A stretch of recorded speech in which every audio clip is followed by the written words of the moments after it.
Hey guys, welcome back to the channel. This is story about what if Naruto is cold and calculating part 1. Before I start, please do support for more amazing content and comments for part 2.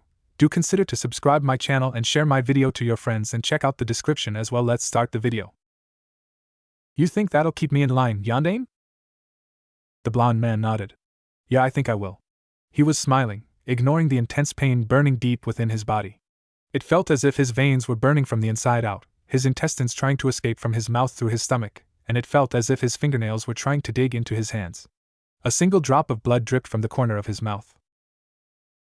The man stood in front of his newborn child, his hands outstretched in front of his chest, channeling chakra into the technique that would seal the demon into his own child and orchestrate his own death. But that didn't matter to him. All he cared about was saving his village. The demon thrashed, trying, in vain, to escape from the threshold of the technique. But both he and the Yondaime knew it was a futile gesture. The Yondaime knew he had him and did not even move to intervene. The beast struggled, its head refusing to go into the newborn's stomach. He roared at the blonde, trying to gather up the last of its strength to somehow do something. Minato just channeled more chakra into the technique. Then the Kyuubi laughed. You forgot something, Yondaime, the Kyuubi muttered. Every other host before him died. What makes him different from them? The nine-tailed beast laughed, its eyes bulging and its tongue lashing out to taste the air before it was sealed for years.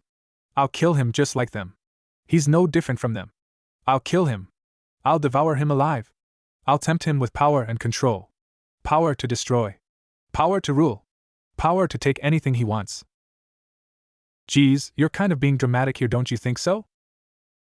The demon narrowed his eyes. No one turns down power. The demon continued. Power rules this world. From power comes conflict, fights, battles, and wars. Power is the beginning, and it is the end.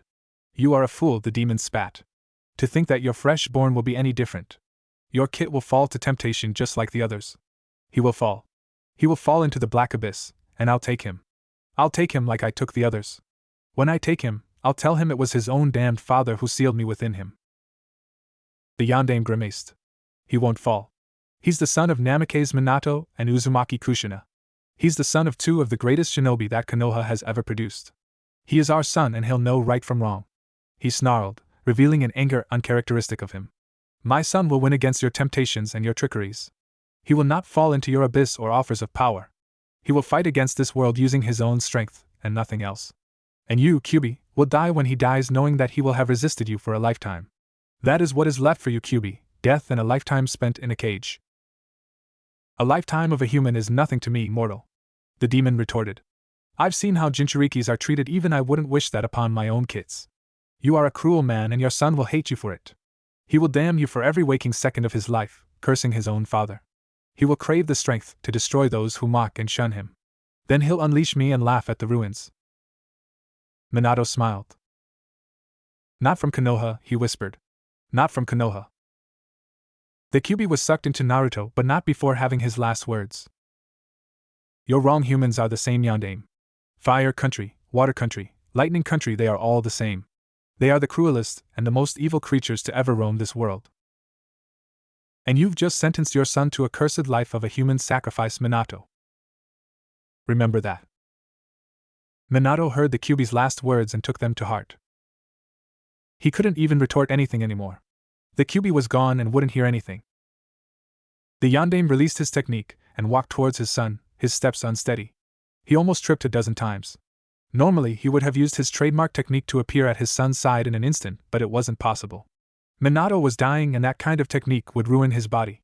Each step sent another fresh wave of pain throughout his body, but there was something more important than resting. A small voice inside of him began to whisper, promising relief from pain if only he just lied down and closed his eyes for a split second. But Minato had heard this voice millions of times before, while in the midst of battle. But like always, and as most men of character that are sentenced to the destiny of a Hokage does, Minato ignored the voice and refused to give in. He simply took one step after another, focusing on not falling. For if he fell, that would be the end as he knew it. After what seemed like hours, which were actually grueling minutes, Minato kneeled in front of his son. His son, Namake's Naruto, was in a small crib. The crib was at the center of a ring of complex seals that only the Yondaime could understand. He glanced to the left and saw the dead body of his wife, Uzumaki Kushina, her vibrant red hair now only a dull shade of brown.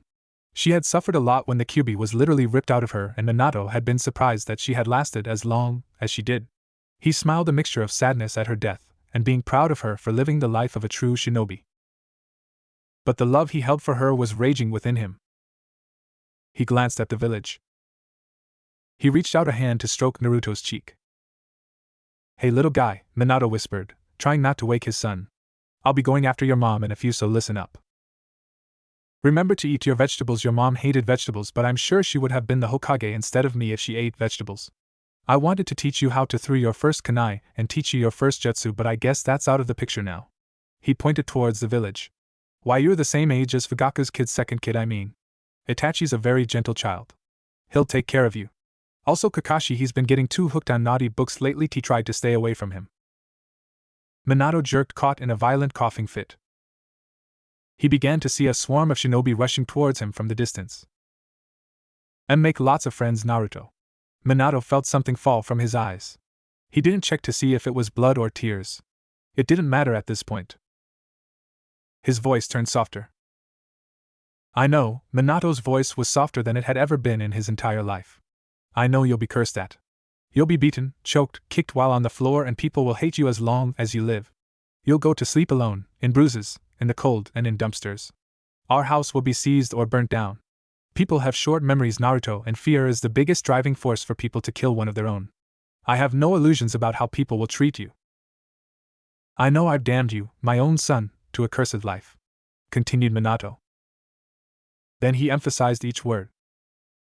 "No one," said Minato, "and I mean no one, will ever love you. But I also know that if anyone can overcome it, it'll be you. I was hoping your mom will survive and you'll at least have someone who loved you." But Minato smiled, leaning on the crib. "That boat sailed. Goodbye, Naruto. And even if no one loves you, remember, I love you, son." And that's how they found their hero. The yellow flash of Konoha, the fourth Hokage, the hero of the village, hailed as the strongest shinobi to be ever produced in the history of Konohagakure no Sato. The one who ended the Third War and the Kyuubi invasion. The one who had saved them all. And the father to the demon. They found him dead. But the smile of victory still clung to his lips. And that's how Naruto's life began. "Naruto, are you ever early for class?" Sorry." The blonde looked at his teacher. His teacher's face was clearly facing the blackboard and he had a chalk in his hand. From Naruto's viewpoint, the only thing that he could see was Irika's short ponytail and the chunin vest that he wore. He saw the back of his tan neck and that was it. Naruto squinted, believing for just a split second, only a second, that there must be eyes on the back of his teacher's head. But he found none and found himself strangely relieved. Irika sighed and turned around facing the unruly blonde. The blonde was wearing a black hoodie and dark navy blue jeans. He had the hoodie over his head, making him seem unruly. His hair had grown out a lot over time, almost reaching the boy's neck. People didn't take kindly to the boy.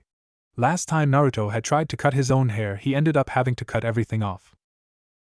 Ever since then, the blonde grew his hair out. His eyes were hidden by his bangs and further by the hood. He saw the boy's body get smaller, almost into a ball, when his gaze fell on him. Naruto put his hands in his pockets and hunched his back, trying to make himself smaller. He even bent his legs as if he was expecting a blow. He lowered his gaze, not making eye contact. If there was anyone who was as good at turning invisible and showing submission than Uzumaki Naruto, he had not found who it was yet. "Just go to your seat, Naruto," Irika snapped. "And don't be late next time." "Thanks, Irika-sensei." Naruto began to go up the stairs to the back of the classroom, in a hurry to escape the attention of his fellow students. Someone stuck out a leg, tripping the blonde. Naruto's chin hit the edge of the stairs and the blonde saw stars in his vision. But then wasn't it? His chin slid off of the floor after the initial impact, and as his face fell, his nose clipped the corner of the step as well, and this time Naruto heard an audible crack. If Naruto was not used to getting beat, he would have screamed. Instead, Naruto clutched his nose with his hand to stem the flowing tide of blood. He turned to look whose leg it was. Uchiha Sasuke. With that damn smirk on his face. Some of the kids in the class laughed while others simply looked, uninterested or interested, with mild humor. The ones who were laughing were either girls who were in love with the guy who liked to have a duck's ass on his head or the boys who were Sasuke's little cronies. The ones who were watching with mild interest were the other most likely to succeed as ninja candidates, Kiba, Shikamaru, Chuji to name a few. Oops. Sasuke muttered, staring at the blackboard. My bad. Then he smirked. My foot was there first, you know. Naruto had to stop himself from throwing himself at the boy. The last time he had thrown himself at Sasuke, he had literally gotten his ass handed to him. It wasn't because Sasuke was a better fighter or anything, it was simply because whenever they fought, Sasuke's cronies or a girl from the crowd was always against him. They threw rocks, pushed Naruto, or tripped him when they could. It was never a fight. But it didn't stop Sasuke from gloating about the fight afterwards. Not to mention, once word got to the higher-ups, as Naruto liked to call them, he was always reprimanded. No allowance, no rent, no food for 2 weeks. It was hell. Naruto controlled himself and forced himself to his feet, continuing to walk up the stairs. Coward! Sasuke whispered, just loud enough for everyone to hear. Another ripple of laughter and giggles perpetrated the classroom. Sasuke-kun, someone, whom Naruto knew as Sakura, said in a bare whisper. You're pretty cool. Shaking with anger, Naruto climbed the stairs. Naruto sat down in his seat, all the way in the back of class. He was right behind Shikamaru and Chuji. Next to them sat Kiba and Hinata along with Shino. Hinata turned around to catch a glance of Naruto. She squeaked and turned back. His blue eyes shone with eerie light through the shadow of his hood and his blonde hair. But that wasn't what scared her. The sheer hatred and the anger contained within had startled the girl. She had a feeling it wasn't directed at Sasuke either. Kiba peeked at the girl. Akamaru yawned from his foot, and the genin reached down to scratch the dog's ears. Akamaru gave a playful nip to his fingers, but Kiba ignored it. He quickly looked away when Hinata squeaked and turned around to look at the board once more. He turned the other way to hide his blush. He had a crush on Hinata starting last week. It happened when he had a sparring match with Sasuke. He had lost, but only barely. He knew it was because they weren't allowed to use ninjutsu, but it had still stung his pride. Afterwards, Hinata had come and gave him some ointment. After that, Kiba literally had hearts in his eyes. And he was starting to develop a dislike for the blonde whom Hinata had an obvious crush on. Naruto released his nose, knowing that the bleeding had already stopped. He sighed and used his sleeve to wipe the rest of the blood from his face. It was one of the reasons that he wore black, that no matter how much blood got on his clothes and no matter how long he went without washing it, it was always the same color, black.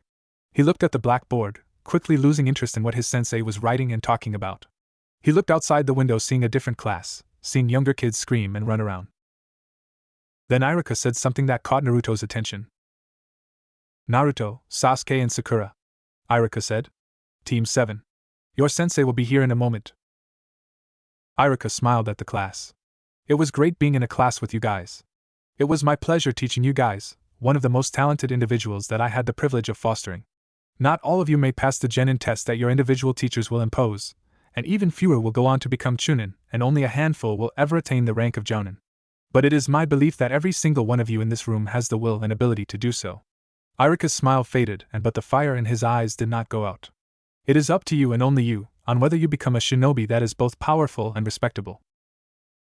Goodbye everyone, and remember, Iruka concluded, that the next time we meet as equals. With those final words, Iruka left the room, which quickly escalated into excited talks and gossip. Naruto watched from the back as the kids began to move seats to seat with their team members. Iruka had explained how important it was to be on the same team. They were now partners and family. They were to entrust their lives to each other in life or death types of missions. They would eat together, train together, and in a sense, live life together. Iruka had hammered it into their brains how important the bonds between their genin teams were. A lot of genin teams eventually became chunin teams and even worked together as jounins, since it was shinobi procedure to work in teams. But Naruto found himself reluctant to walk to where Sasuke sat and Sakura fawned. Go over there right now! A voice yelled in his ear. Naruto growled and jerked away, covering an ear. He found the popular girl of the class, a blonde just like him, Ino Yamanaka, standing right next to him, her arms folded over her chest with a seriously pissed-off expression. What do you care? Naruto snapped. He was getting pissed off. First he was late to class, then he was humiliated in front of the entire class by Sasuke, and now he was getting yelled at by this blonde. I do not want to leave Sasuke-kun alone with that pink-haired slut. Ino reached out with a hand to grab the front of Naruto's shirt. The blonde slapped it away. None of my business, Yamanaka. He turned back to watch the window. Ino rubbed her sore wrist. Oh, no need to get so physical, loser. She muttered and went back to where Shikamaru and Chuji were. Naruto glared after her, retreating back for a split second before turning his gaze to where the Uchiha and the Haruno sat. The situation had not changed from before. The pink-haired kunoichi was still trying, though in vain, with the Uchiha. Naruto scoffed. They didn't have to wait long for the captains of various teams began to come. First to come was this pretty-looking lady who took Kiba, Hinata and Shino. She spoke in a clipped manner that made Naruto immediately think of her as a strict teacher. She also had an air of no disrespect and foul play allowed in her presence. The next to come was this bearded man calling himself Asuma. He had an atmosphere of wisdom and confidence that Naruto found reassuring. But he wasn't Team 7's teacher, instead he took Shikamaru, Chuji and Ino. As they left the room, the blonde girl shot Naruto a quick look of resentment which he ignored. Soon, only Sasuke, Sakura and Naruto remained in the room. Sasuke-kun, what do you think our sensei will be like? Sakura asked him with a smile. Sasuke looked at her for a second before deciding to look at something else. Sakura pouted and began to storm her brain for a new topic to please her crush, something for which they could talk for hours. As she was pouting, Sakura crossed her arms and looked around the room for something to talk about and spotted the blonde sitting in the back, looking out the window of the classroom. She looked back and forth between Naruto and Sasuke, seeing that they had the same look and the same posture while looking out the window. She couldn't help it. She giggled. Hey Naruto, she called out, elated by the new discovery. Why don't you come sit over here? Naruto turned, alerted that Sakura had said his name. He raised a single eyebrow, something which he found that not a lot of people could do. What? Said Naruto. He had, in truth, heard correctly, but he was sure that he had fallen asleep or had been falling asleep. The blonde couldn't believe that his newly found teammates had asked him to sit next to her. Come on, coaxed the pink-haired kunoichi. It'll be awkward for the whole time if you don't at least talk to us. I know you're a quiet guy, but… Shut up. Naruto snarled.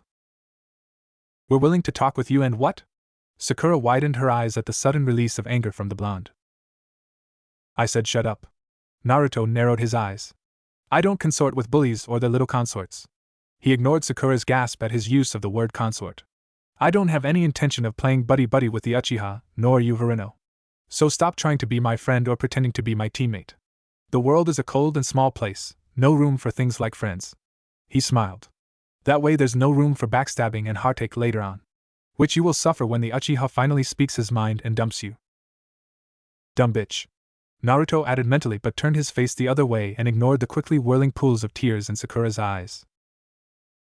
No need to be such a jerk about it, she said to him and looked at Sasuke. Sasuke ignored everything that Naruto had said to her. He glanced at her and Sakura found the thing that she found every single time she looked at his eyes, but this time it hurt her, possibly due to the combination of Naruto's words and the cold indifference in them. Sasuke also had indifference. Sakura quietly took a few steps away from Sasuke and sat down a couple of seats away from him. She covered her face with her arms and lay down on the desk, pretending to sleep. But Naruto could tell from the way that her shoulders shook that she was crying. He sighed. He regretted saying those things. But Naruto had a bad experience with the Haruno. She and Ino were the most loyal ones to Sasuke. Sure, she had just extended the hand of friendship for the duration, but Naruto wasn't going to allow himself to be lulled into a false sense of camaraderie and friendship with the pink-haired girl. As soon as he did, when he and Sasuke argued, she would only take the Uchiha's side and he'd end up getting his feelings hurt. Besides, her parents were really mean to him anyways. The mood in the room was definitely colder and more awkward than before. Hatake Kakashi took that moment to stick his head in the door. Ah, Kakashi muttered. Naruto observed him. While the other ones held an air of authority and power, this one radiated it. Power, that is. The man held himself, completely confident, bordering on arrogance, of his own strength and self-worth. The man's single eye, the other one was covered by a height, held an air of boredom, but Naruto saw right underneath it. The man was kind of excited to see the three? Sasuke most likely, in getting the honor to teach the last Uchiha. No, his look wasn't really aimed at Sasuke. The man was most likely just excited to teach. Either way, the man had a strong sense of duty and purpose that Naruto only found in the Hokage. The man was strong. Of that Naruto was sure. Come meet me on the roof. Kakashi smiled at them and stuck his head back out the door, deciding to take the stairs instead. Naruto, what's with those cold, calculating eyes? Well, we'll see. The three got out of their seats. Sasuke left the door first, sparing a glance at Sakura, who had painfully obvious puffy eyes. She sniffed once and looked at Naruto as he came down the stairs in the center of the classroom. Naruto looked back at her before leaving the classroom door. Sakura sniffed once more and stood up, following her fellow genin out of the door. They found Kakashi sitting on the roof, patiently waiting for them. He was reading an orange book which he held with one hand, the other supporting the weight of his head by holding his chin. He didn't really look up when they came through the doors, his single eye moving left to right slowly. Sasuke sat down to the right of him, and Naruto to the left. Kakashi calmly observed this, unknown to the two. Sakura came through the door and Kakashi saw the girl hesitate for a single second before sitting next to Naruto, which shocked the blonde. Naruto was spying the cover of Kakashi's book. There was the number 18 in bold red ink within a big circle and a large slash going across it diagonally. Naruto knew what type of book their teacher was reading. He saw a lot of people reading it, mostly men, and once he had been pelted with it. He had read enough of it to know that it wasn't a book for kids, hence the red number 18. Naruto looked into his teacher's eyes, hoping to see disinterest in the book's content, that their teacher was only using it as a smokescreen from them. No, his eyes were completely absorbed and they were almost bulging. Our sensei's a pervert, Naruto mentally exclaimed. Great. Kakashi slammed the book shut, which shocked Naruto out of his musings. Now, can we do a round of self-introductions? He smiled at them from beneath the mask. How about name, likes, dislikes, and hobby? Future dreams? He smiled, his single eye turning into an upside-down U. All those good stuff. There was silence. Kakashi nodded Sasuke's indifference towards his teammates. He glanced at Naruto, whose eyes showed nothing but chilling anger. It was different than Sasuke's anger. Both were angry to be sure, but where Sasuke's was a hot boiling anger at the world around him, Naruto's was a chilling madness that lay deep beneath the surface. Sasuke's was like a volcano that was about to erupt. But Naruto's was a deep frozen lake, and Kakashi didn't know how deep it was. He looked at Sakura's puffy eyes. He felt bad for the girl that would have to play mediator between the two for the years to come. Kakashi looked into the air. "Oh Kami," he said out loud, hoping to diffuse the mood and lift his own spirits in the process. "Why did you curse me like this?" Sasuke's head snapped to the white-haired man's face like a hawk locking onto a mouse. Kakashi stared right back and Sasuke broke it off first, looking down. Naruto looked at Kakashi like he was studying an interesting specimen, one eyebrow raised. Kakashi already found that single eyebrow raised to be annoying. Sakura giggled a bit. At least one person's a bit normal, Kakashi thought. Would you like to go first, Naruto? The blonde blinked. Kakashi was staring at Sakura. She's obviously Sakura. Naruto piped up.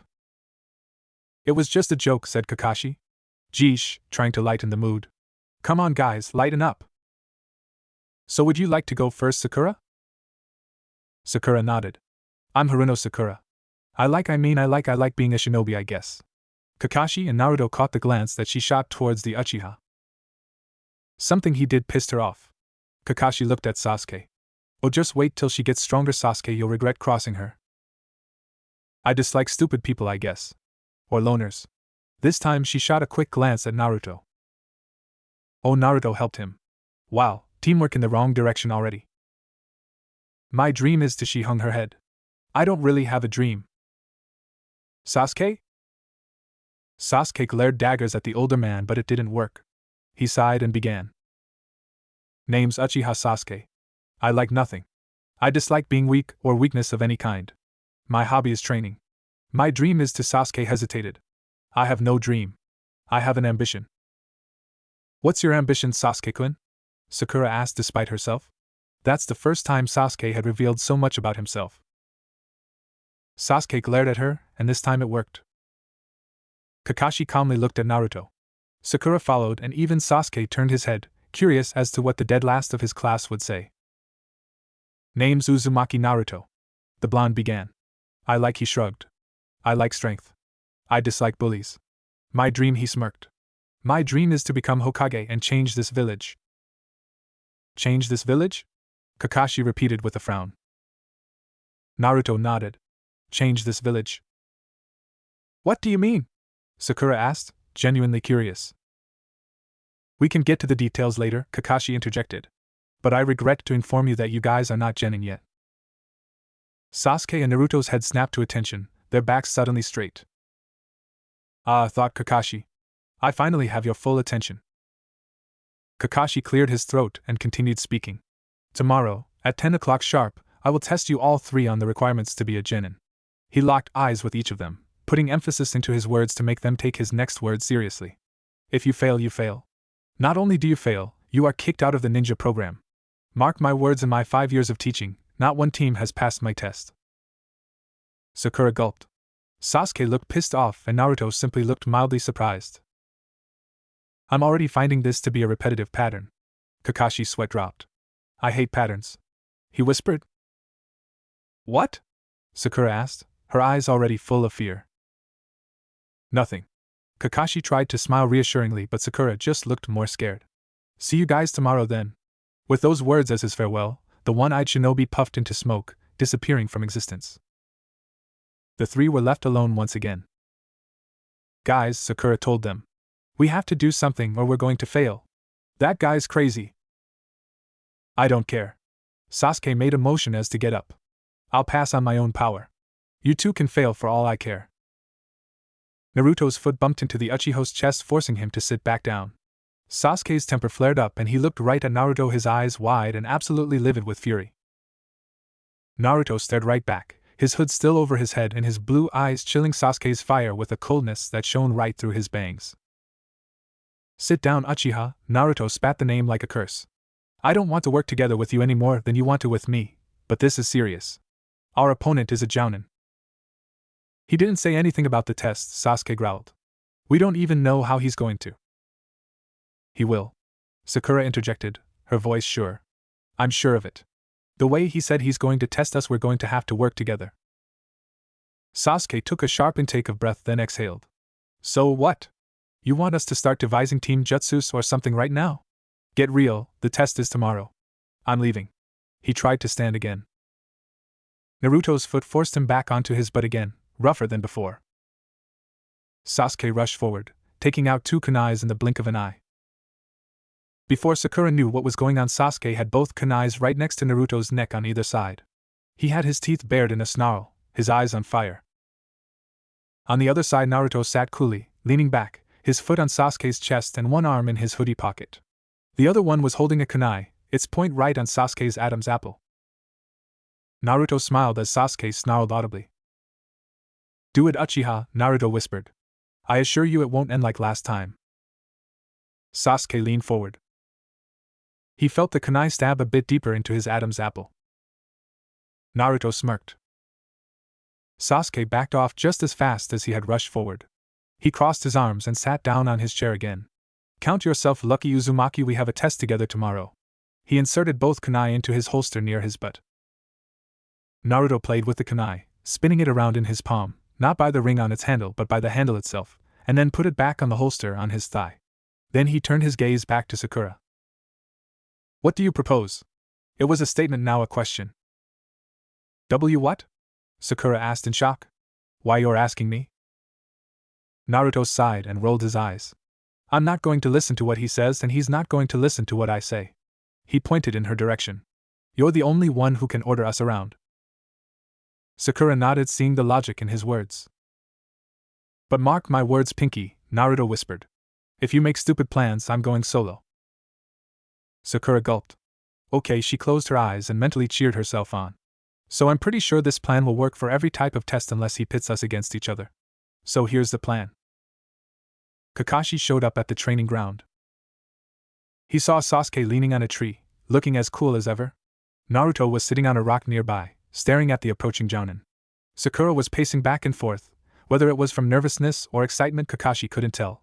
Perhaps it was both, but the jounin cast the thoughts aside. You're 3 hours late, Sakura screeched at him, her hands on either side of her, clenched into fists. How are you 3 hours late? You said 10. Sorry, Kakashi smiled. I had to help an old lady across the street. Sasuke got to his feet, and so did Naruto. A look passed between them which made Kakashi raise his eyebrows. It wasn't a look of hostility or anger. It was a look of mutual agreement, something resigned. The look that passed between them had no pride contained to speak of. They had agreed upon something together, and they were going to respect it. They had cast aside their personal feelings and decided to work together for the good of all. Kakashi was impressed. Then his eyes hardened. He hated that. That wasn't friendship at all. That was what shinobis did when they couldn't stand the sight of each other. It was professionalism at its best. They would abandon each other at the slightest sign of danger. Kakashi hated them at that moment. The three stood across from Kakashi. Naruto closed his eyes and pictured the clearing once more. There were trees to the left side of them, a heavy greenery that resembled a mini forest of sorts, perfect for hiding and putting traps unseen. On the right side there was a large lake with a long plain with a couple of tree stumps. The lake was pretty deep in the center as Naruto had swam in it frequently to wash himself of the dirt on his body when he had no home. It was at least 15 feet deep in the center. Kakashi took out 2 bells from his pocket. Do you know what the test is? Sakura took in a sharp intake of breath. I only have 2 bells, he clipped them to his waist. Only the 2 genins able to take these from me will pass. His eyes turned flat. The one will fail. She looked at both of them. The plan dictated that the 3 work together. But now there were only 2 people able to pass. That changed things. Sasuke and Naruto hated each other already. If it meant helping the other one succeed, they might not do it. The pink-haired kunoichi looked into their eyes for any signs of change or relief. Instead, she only found hard determination. Except, she noted, Sasuke's eyes had wavered for a slight second. Naruto found her staring at him, and nodded, sending a mental message. She looked at Sasuke and the Uchiha did the same. Sakura sighed in relief. Then shall we begin? With those words, Sasuke and Sakura leaped for the tree on the left side, hiding themselves, leaving only Naruto against Kakashi. Someone needs to be a distraction. Sakura glanced at Naruto and Sasuke. To draw his initial attention. He needs to struggle like crazy and get him off guard or something. Naruto nodded. I'll do it. Then an arrogant smile graced his face. Don't be surprised if I defeat him.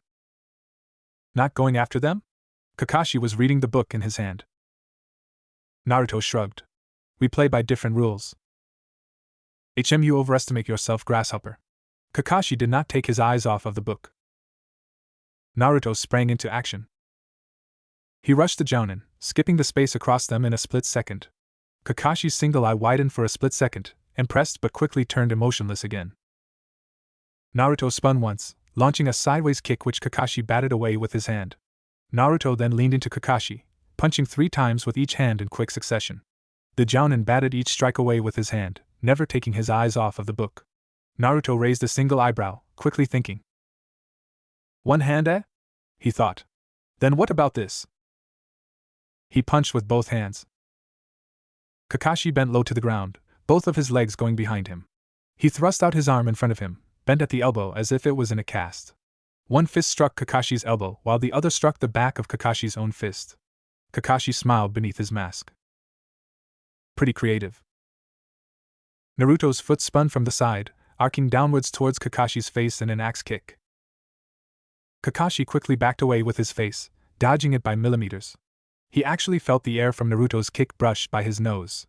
Kakashi's eye widened once more in shock this time. He had seen Naruto's simultaneous punch thinking that it was creative. Obviously Kakashi couldn't block both of Naruto's punches with one hand, but he had. Naruto apparently had thought ahead as far as this, adding a kick into the equation. If Kakashi didn't have a blind spot and was less used to detecting these types of things, that kick would have landed. But Uzumaki Naruto's attack did not end there. The bend of Naruto's knee caught on Kakashi's arm, which was used to block the 2 punches. Kakashi's eyes widened. Naruto brought down Kakashi's arm with his leg, thrusting himself forward. Sasuke and Sakura took a deep breath in shock. The orange book landed on the ground. Naruto smirked.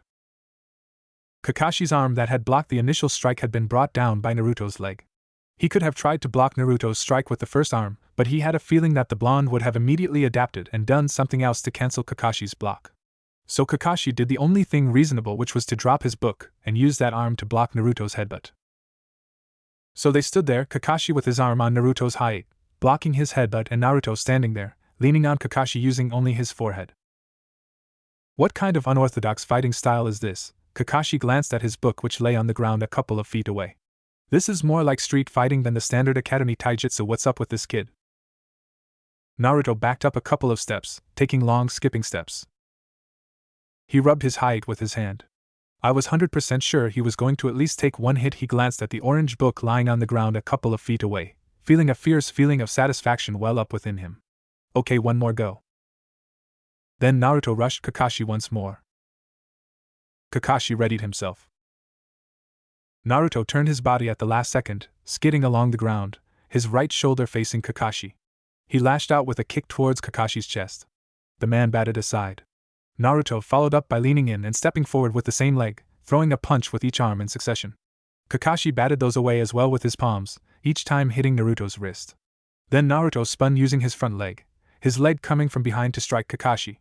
Kakashi grabbed Naruto's ankle. "Who taught you how to fight, Naruto?" asked Kakashi, his eyes serious for once. What Naruto was displaying was a taijutsu skill beyond genin level, close to higher chonin and possibly even low jounin. If Naruto knew how to channel chakra into his strikes or even had greater physical strength, Kakashi was pretty sure he'd be having a lot harder time. The blonde didn't answer. He flipped backwards, his other leg coming dangerously close to Kakashi's chin. The jounin released the genin, who somersaulted backwards, landing with his feet on either side of him and one hand on the ground. Kakashi had blocked the kick by crossing his arms in front of him. Naruto found that he was breathing hard. He narrowed his eyes. "Naruto?" Sakura asked, her eyes full of concern. "Are you sure you can distract him by yourself? This is an important part of our plan. We can distract him together." Naruto shook his head. "I can do it myself." Sasuke glared at him. "You better keep your word, Dobe." Naruto's head locked onto Sasuke, facing him eye to eye. Sasuke flinched in shock at the sudden movement but managed to remain still.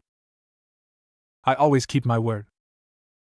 Naruto opened his eyes, noticing that he had closed them while reminiscing. Kakashi had not moved while Naruto had been. Remember. The blonde berated himself mentally for his mistake, and as if on cue Kakashi voiced this as well. If this was a real battle, Kakashi began. Naruto lowered his body to the ground, getting ready to rush his teacher once more. Kakashi readied himself. Naruto kicked off of the ground, sending himself hurtling towards the white-haired jounin. He always starts off with a kick, thought Kakashi, staring at the blonde genin approach him with surprising speed. He readied his arm, preparing to block. "I'll grab it." Naruto was right in front of Kakashi, and he did not slow down at all. Naruto began to turn sideways, seemingly in slow motion to Kakashi, preparing to kick. Kakashi reached out with an arm to block Naruto's foot. Then Naruto ducked underneath it. Kakashi's eye widened. That kick was a feint. His plan was to make me try to block him and create a blind spot by going underneath my arm. The bend of Naruto's knee wrapped around Kakashi's arm. Naruto used that arm as leverage, bringing him body up towards Kakashi, fist raised. Kakashi used his other arm to block the punch. Then, instead of punching as Kakashi thought Naruto was doing, Naruto opened his fist and locked grips with Kakashi, a wicked grin on his face. Then he brought up his other leg and put the bend of his knee on Kakashi's neck. Naruto still had one arm free. Naruto lurched his body backwards, his hands going for the bells on Kakashi's waist. The jounin jerked his hips backwards, keeping his torso in the same place. Naruto felt the bells touch his fingertips and bit back a curse. "Now!" Sasuke and Sakura leaped out of the clearing. "Katan, Gokaka no Jutsu. Fire release, great fireball technique." Sasuke formed hand seals from behind Kakashi and put a hand to his mouth and blew. From his mouth came an orb of fire, about 8 feet in diameter, heading towards Naruto, who was tangled with Kakashi. Kakashi felt the heat approaching his back. He tried to move his hands to form hand seals only to realize that one hand was locked in grips with Naruto, and his forearm was in between Naruto's thigh and calves. Kakashi looked into the blonde's blue eyes. Naruto's hood had fallen off while he had jumped on Kakashi, revealing a long mane of blonde hair. His bangs were off of his forehead, being swept backwards from the wind caused by the heat of Sasuke's technique. His blue eyes stared straight into Kakashi's black. Kakashi rapidly pumped chakra into his legs, feeling the back of his chonin vest becoming hotter by the second.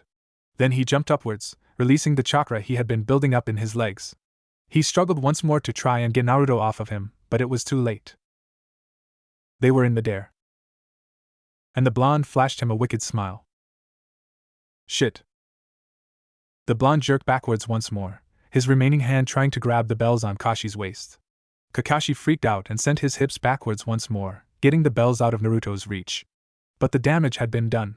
Kakashi had no footing, and by jerking his hips back he had messed up his sense of balance. Kakashi felt his torso, already overburdened with Naruto's weight, fall forward and his body beginning to spin towards the ground. Naruto kept straining, trying to reach the bells. Kakashi couldn't move his hips back any further. I've underestimated them, Kakashi thought with shock as Naruto's fingers brushed the silver bells again and again. Damn it, what's going on? Then he felt his body become heavier again. And he felt the bells being snapped off of his waist. Kakashi looked down with surprise to see Sakura hanging on to Naruto's single remaining hand, locking grips with the blonde with the bells in her other hand. Kakashi had realized what had happened. Naruto had remained to lock grips with Kakashi, and disable him in either way. Even if he was a jounin, Naruto knew that Kakashi had to form hand seals. Kakashi had underestimated Naruto in thinking that his taijutsu would be enough to handle the blonde. If it was a real battle, Kakashi could have killed Naruto numerous times. Naruto had no chance of killing Kakashi or defeating him, but that wasn't the point. Naruto didn't even need to get the bells in this case because that wasn't his mission. Naruto only needed to occupy Kakashi long enough to disable at least one arm, preventing him from using ninjutsu or genjutsu of any kind. Then it was Sasuke's turn to use a ninjutsu powerful enough that would make Kakashi evade it, not block it. It was the perfect type of role for Sasuke, who was proficient at fire jutsus. Kakashi couldn't block fire with his bare hands no matter how much chakra he poured into his body. Also, Naruto had used Kakashi's sense of responsibility against him. Kakashi couldn't just protect himself and leave Naruto to burn, he needed to find a way to save both Naruto and himself. In that case, Naruto had almost forced Kakashi to jump. While in mid-air, Naruto jerked backwards, forcing Kakashi to lose his balance. Kakashi's body tumbled into a roll, sending him into a panic. It wasn't really panic for himself, he'd fallen from higher places before, but the fact that Naruto was falling head first had scared Kakashi for a second. That and the fact that they were spinning while in mid-air had created numerous blind spots, not that Kakashi was paying attention to anything else. Then it was Sakura's turn. There was no way she could grab the bell while they were spinning in mid-air like that. Sakura simply did not possess the ninja prowess necessary for that type of task. So Naruto had used his spare hand to grab Sakura, stabilizing her and allowing her to grab the bells. Then Kakashi felt his arm and neck being freed from Naruto's legs. Kakashi flipped in the air once before landing on the ground on both feet with casual dexterity. Naruto and Sakura landed a few feet away from him. Naruto landed heavily on both feet, creating a small cloud of dust around him in every direction. Sakura landed much more gracefully. Kakashi looked at them, his eyes wide. So Naruto smirked. We pass? Sakura leaped for joy and attempted to give Naruto a high five. Naruto ignored the girl as Sasuke joined them. Kakashi shook his head. He had underestimated these genin and paid dearly for it. No. He had paid dearly for underestimating Uzumaki Naruto. He had never dreamed that he'd have lost the bells. That was an amateur mistake and something he'd never live down if it got to the ears of the other shinobi.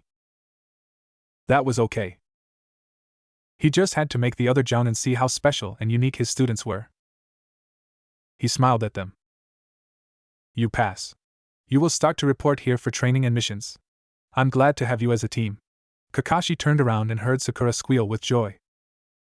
He didn't mention that there were only 2 bells. Both Naruto and Sasuke knew that. He had seen the look that passed between them. Sakura was the one who held the bells. Naruto and Sasuke had been ready to fight each other to get the bell from Sakura. Kakashi didn't want to ruin a perfectly good day. He could teach them all about friendship and loyalty later. They had the time after all. Kakashi looked at the sky as he walked away, worrying about the deep darkness that lay within Sasuke. And even darker and deadlier still, something that scared him, the darkness that lay within Naruto. Naruto groaned and spun sideways in his bed, slamming his fist on the alarm clock that was next to his bed. The blonde debated getting up or not, then decided that he couldn't mess up his first mission with his new team. Naruto threw his blanket off of himself and rubbed his eyes, getting a bit of his blonde hair out of the way. He sat up, putting his foot on the floor and looking around at his room.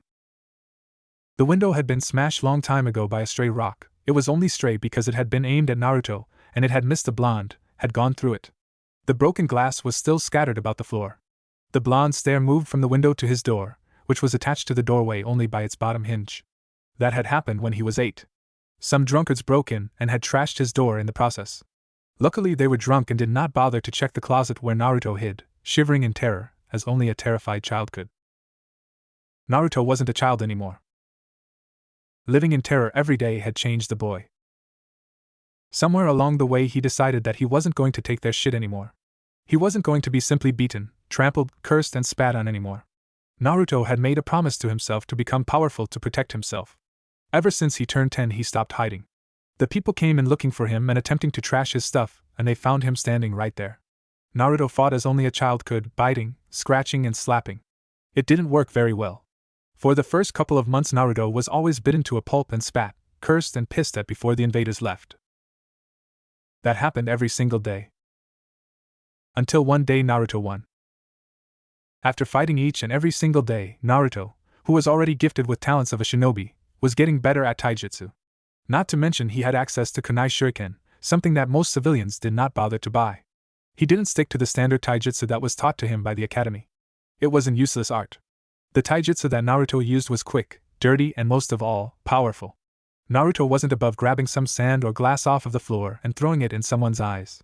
His fights were life and death. There was no room for honor when survival was concerned. This was a point of contention between him and Kakashi. Kakashi strongly disapproved of Naruto's fighting methods. The blonde fought dirty and was persistent like a dog. He simply did not know when he was bitten. Even when beaten to the floor, Naruto would get up, his inhumane stamina kicking in, and attack the person from the back. From a strictly shinobi standpoint it was admirable and almost encouraged. But not from Konoha. Konoha shinobi were proud, and this pride stemmed from the fact that they all followed an honor code of sorts. They fought honorably and valued things such as friendship, loyalty, and kindness.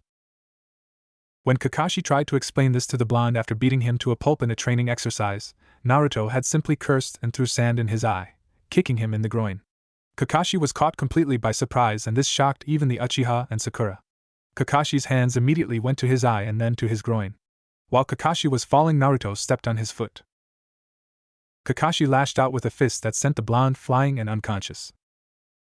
Kakashi wasn't a bad man, hardly. But Naruto wouldn't understand that it wasn't characteristic of Konoha ninja to fight in that way.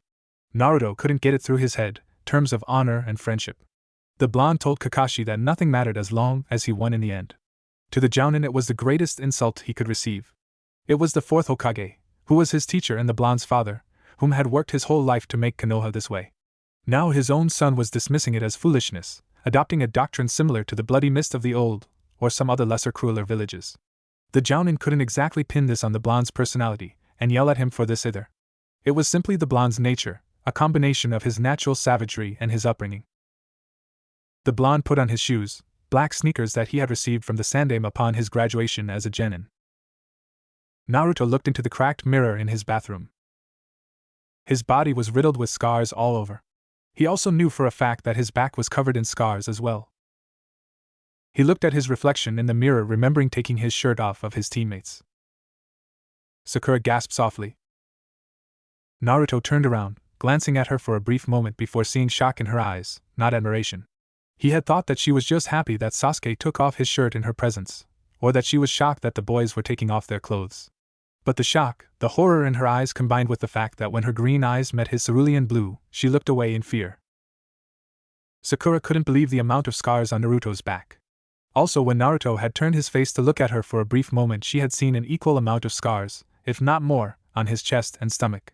There were cuts, rips, and even burned scars mixed on his back.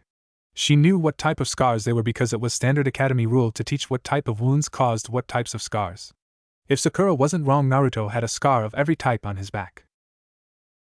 Sasuke peered from the corner of his eyes, shocked at the amount of scars on his teammate's body. They weren't like the scars on his hands, which were from endless amounts of training. The scars on Naruto's body was different. They were not calluses from training or scars caused by razor-sharp ninja tools. The scars on his body were caused by blunt objects like sticks, blades such as pitchforks, kitchen knives, or even shovels. Most of his scars consisted of burns and rips. Rips from skidding along the floor, being slammed into walls and being hit with sticks. Burns from fire, from being hit with frying pans hot with fire and… "What are you two looking at?" Naruto snarled. Sasuke couldn't even bring up strength to argue. He simply looked away. Sakura just had her mouth covered. Kakashi watched this with his arms crossed in front of him. Naruto, something in his tone, made the blonde look at Kakashi. Calm down. Naruto turned back to the log in front of him. Kakashi was teaching them how to channel chakra into their fists, and kicks which would strengthen it. They had been at it for hours. Until one of them was able to even create a crack in it, no one would be able to leave. Sasuke and Naruto had gotten so soaked in sweat that the two had decided to take their shirts off. Naruto, more self-conscious of his body than ever before, closed his eyes and channeled his chakra into his right foot. He felt a warm sensation start to go down his foot, tingling from his thighs to the tips of his toes. Naruto had gotten to this point before, but the trick was keeping the chakra in the foot and strengthening his muscles and not lose it as he moved it. Naruto thought of all the times he had been beaten and cursed at and spat on. He channeled that anger, feeling something dark take form within him. He imagined all the faces, all the voices, all the curses and all the smell as he was chased through dark alleys. When he was afraid to go to sleep because every night drunkards would come in and beat him. When they would say bad things about his dead parents. When they whispered things to him, calling him things like monster, demon, or freak. Naruto channeled all those things. Kakashi frowned. Sasuke and Sakura were back to their own tasks, ignoring Naruto, who was staying completely still. So they missed the thing that Kakashi was looking at. Naruto's right foot was glowing with chakra. Black chakra. With a yell, Naruto turned on his foot, bringing down his heel on the log in front of him in an axe kick. The log had a diameter of at least 5 feet. Thankfully, it wasn't much taller than 3 or 4. It was a training exercise that Kakashi had seen his rival, Mato Guy, do often in the past. Guy would beat it over and over until he could obliterate it with a single strike. This was actually done by Guy when he was a Chunin. It wasn't possible for genin, unless they were geniuses or possessed monstrous amounts of chakra for physical strength, to break it as Guy had. Kakashi didn't expect his students to break it at all. He expected a crack in it at most, but was expecting nothing. He just wanted to strengthen his students and for them to get the concept of moving chakra in their body. But Uzumaki had obliterated it with a single strike, sending pieces of it flying in 4 directions. Naruto was breathing hard and Kakashi blinked, wondering if the black chakra had simply been in his imagination. The blonde was clutching his leg, glaring at nothing. Sakura stared in shock and Sasuke in shock as well. Then grimacing, Sasuke went back to hitting the log. Naruto looked at Kakashi. Can I go home now? Kakashi nodded. Everyone's dismissed. Sakura collapsed from where she stood, lying down. They had been at this for the last 6 hours, seeing the sunset, and now training in total darkness. Kakashi smiled. Don't worry, we'll do this again tomorrow. Naruto wasn't listening. He simply put his shirt on, hiding the scars from sight again. I'll be going then. With those words, Naruto left the clearing. Sasuke picked up his clothing and left as well as Sakura, who was pretty much the only polite one in the whole team. Kakashi began to walk home. So in the end, Naruto was the one to do it. Sarutobi was working on some paperwork, his face down. In actuality, he wasn't signing things. He had an edition of the latest Ika tactics hidden beneath the pile of papers. While someone from the other side of the desk would see Sarutobi smiling with age and wisdom, content with life as a man of his age should be, those who knew him better saw it as a perverted grin. Even this was taken care of as Sarutobi kept his hat tilting forward just a bit to hide his face in shadow so that whoever would come in wouldn't see his grin. He was taking no chances. There was a knock at his door. The Sandaime sighed. He had been expecting this. Come in. The Jounin who walked in had been, true to Sarutobi's guess, Hatake Kakashi. Kakashi was a talented shinobi and newly appointed teacher of Uchiha Sasuke, Haruno Sakura and Uzumaki Naruto. Sarutobi had debated putting the Uchiha and the Uzumaki on the same team. The decision had fallen to him to plan the teams. He didn't want to put Naruto with a bunch of talentless whelps who would most likely drop out, but neither did he want to place Naruto near others like the Hyuga or the Aburames. Finally, the Hokage had decided to put Naruto with Uchiha and Haruno. A lot of other people had opinions about this, preaching words at him like security risk, time bomb, or safety threat to the precious Uchiha. There was a simple reason for placing Naruto with the Uchiha and Hyuga. All 3 of them were alone. With the Uchiha massacre a couple of years ago, Sasuke was the sole heir and member of the Uchiha clan. Haruno Sakura came from a clan that wasn't really known for their shinobi prowess. Sakura was an outcast because she was the first one of her family to become a shinobi. Uzumaki Naruto was alone because, well, he was alone because the whole village was against him. So he put them together hoping that the three would form bonds that were more than simply teammates. If he knew how much Kakashi would be disappointed in Naruto and Sasuke, he would not have put them together like that. His son, Asuma, had commented on a very drunk Kakashi talking about a very specific something being a disgrace to the fourth Hokage. Luckily, the bar's only other occupants were shinobi who already had information that Naruto was Minato's son. Anyways, the sensei to the three was standing right across from him. And Sarutobi had a feeling he knew what Kakashi wanted to ask of him. Hokage-sama, Kakashi began. I found something wrong with Naruto's chakra. It's a side effect of the Kyuubi. Sarutobi didn't bother beating around the bush. His chakra has been tainted by demonic chakra. He peered at Kakashi from underneath his mask, gauging Kakashi's reaction. To his credit, Kakashi didn't show anything in his face. But Sarutobi had spent his lifetime as a ninja. It didn't matter how strong Kakashi had become or how much he'd grown. Sarutobi was still levels above Kakashi, and he could read him like a book. Sarutobi had spent the better part of his life in politics, working with people who wore smiles like clothing and changed expressions like they changed underwear. If he couldn't read a jounin in his late 20s, Sarutobi shouldn't even be Hokage. Kakashi was curious and agitated. Ask away, Sarutobi waved his hand at the jounin. I'll answer you as best as I could. Then he stapled his fingers, putting his elbows on the table before him. Then he leaned forward. But even I don't know the full effects of the Kyuubi's influence on Naruto's chakra system. What does it mean? Kakashi sputtered. Is it demonic chakra? I don't know, the Hokage answered. However, what I do know is that it's more potent and dense than regular chakra. You mean? Chakra is used to manipulate the elements fire, water, earth, lightning, and wind. There's more if one has a special type of chakra that's able to mix and match these elements. But there's something that no one's chakra, even the Bijus, have been able to do, explained the Sandaime. Physical manifestation of the chakra. And there's only one Bija that's been able to do it. The Kyuubi, whispered Kakashi. Imagine Kakashi, Sarutobi's voice had gained a dangerous undertone. He wasn't simply facing this as the Hokage anymore. He was called the professor for a reason. He was both fascinated and scared of what this new chakra of Naruto's was capable of. His chakra is capable of physical manifestation by itself, and it is not lessened by anything. Sure, people could enforce steel, earth, and even their bodies with chakra, but his chakra. It's like a Kage Bunshin technique, Kakashi muttered. Only possible because of the fox within Naruto, the Sandaime muttered. He looked at Kakashi, reading the man once more. Kakashi seemed to be thinking.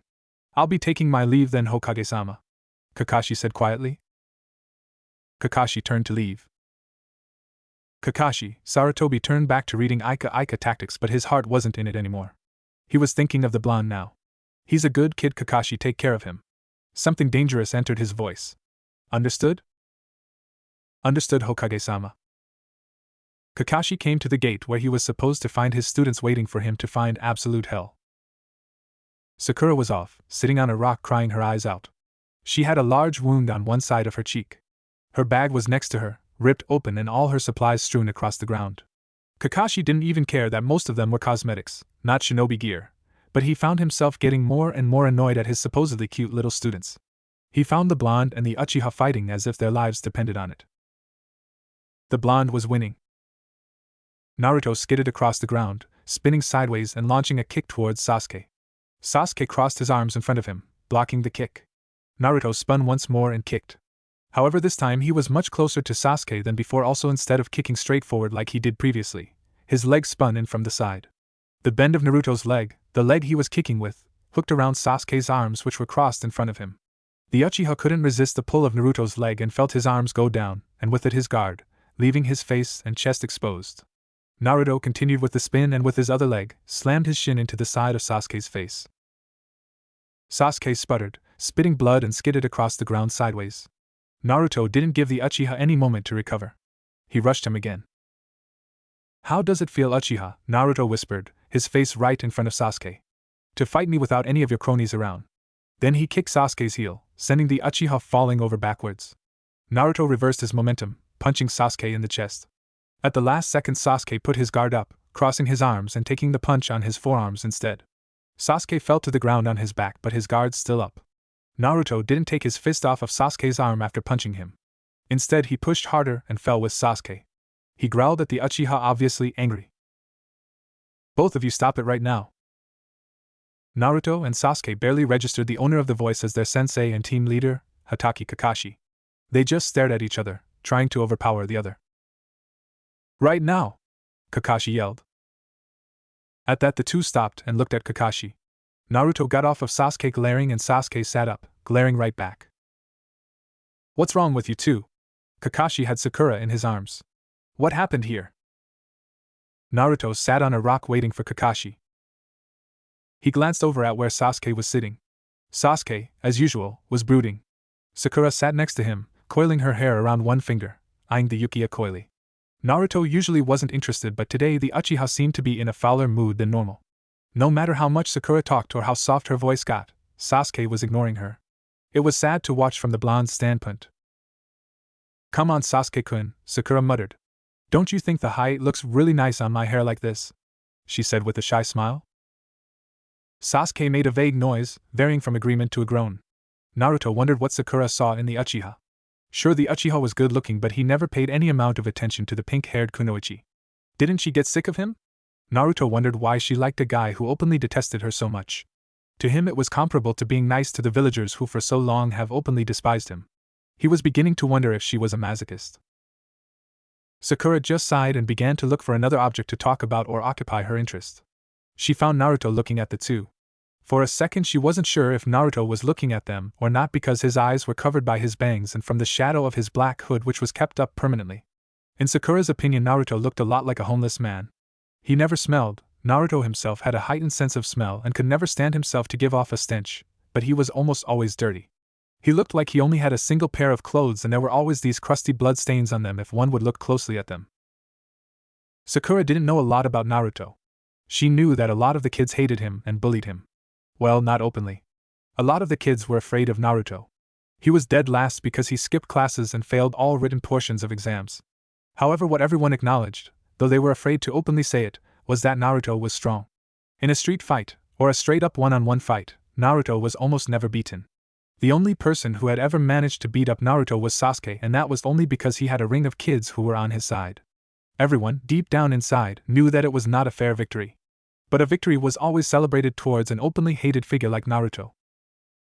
Naruto was so deep in his thoughts that he didn't realize that Sakura was staring right back at him. Sakura then realized she'd been staring at Naruto and slapped her own cheek to remind herself that her heart belonged to Sasuke, not some badly clothed bum of a shinobi, no matter how strong he was. She turned back to Sasuke, smiling. But Sasuke was gone. He was standing in front of Naruto. Hey dope, Sasuke asked. Teach me how to do that chakra exercise. Sakura's eyes widened. Sasuke was the most proud and dignified kid she knew. The fact that he had stooped to asking Naruto for the chakra exercise was proof how much Sasuke wanted to get stronger. The log exercise must have bothered Sasuke immensely. The blonde stared into Sasuke's onyx eyes. No, he answered. Sasuke's eyes widened. He had just ignored his own pride and strength to stoop to the level of this beggar, and he had been rejected outright. Naruto! Sakura stood up, walking over to where they were. Sasuke-kun is asking you for a favor. You can't just say. Shut up! Naruto stood up, yelling at them. I'm sick and tired of you two. One's so stuck up that he has his head up his own butt, and the other is so in love that she can't even see that he detests her. He turned to the Uchiha. I don't care if your name is Uchiha. I don't care if your name is actually Uzumaki. I detest you, Sasuke. I will never ever teach you a technique. Ever. Then he turned to Sakura. Stop talking to me, you weakling. Don't play ninja to fulfill your first love storyline, it's not a game. I'm not doing it for love. Sakura blushed at the accusation. It was half true. She had never wanted to be a ninja, her parents had forced her. Then when she met Sasuke, she decided to go after him and become a kunoichi worthy of him. You don't know anything. And Sasuke-kun does not detest me. She approached Sasuke from the back and put a hand on his arm. Sasuke-kun, say some. Sasuke elbowed her in the face, not realizing what he had been doing. He was just moving his arm to get Sakura off of him. He never even spared her a glance, he was glaring at Naruto. Get off of me. Sakura did get off of him, falling backwards and ripping her bag on the ground. There was a large welt on her face. She began to cry. Naruto looked at her, feeling a bit of remorse for his words. Hey, that was a bit harsh, don't you think? Sasuke didn't answer. He punched Naruto in the face. The five were walking together. As punishment, Kakashi had made Sasuke, who had made the first strike, to carry Sakura's bag. Naruto, as punishment, was forced to carry Kakashi's bag. Sasuke sent a look of resentment towards Sakura, but it hadn't hurt the girl as much as he expected it to. She wasn't even looking at him at the moment. Naruto just bore the burden without complaint, his eyes obscured beneath his bangs. Tazuna watched all this with a suspicious eye. Tazuna was a fit man, though very aged, with a beard around his mouth. His hair was graying with age, but there was a healthy sheen to his skin. The man's steps were sure and strong, his skin taut and leathery from his time underneath the sun. The man was wearing a sleeveless V-neck shirt and a large backpack. He had a pointy hat on his head that kept the sun out of his eyes. He had not said much since the meeting except look between Naruto and Sasuke, the ones who had fought right in front of him, and Kakashi. The Jounin was in a pissed-off mood, and Tazuna did not want to be the one to light the fuse. Likewise, he did not want to light the fuse for Sasuke or Naruto either. He had asked Sakura if she was okay. He was answered with a sniffle and a sobbing/muffled answer that he assumed was okay.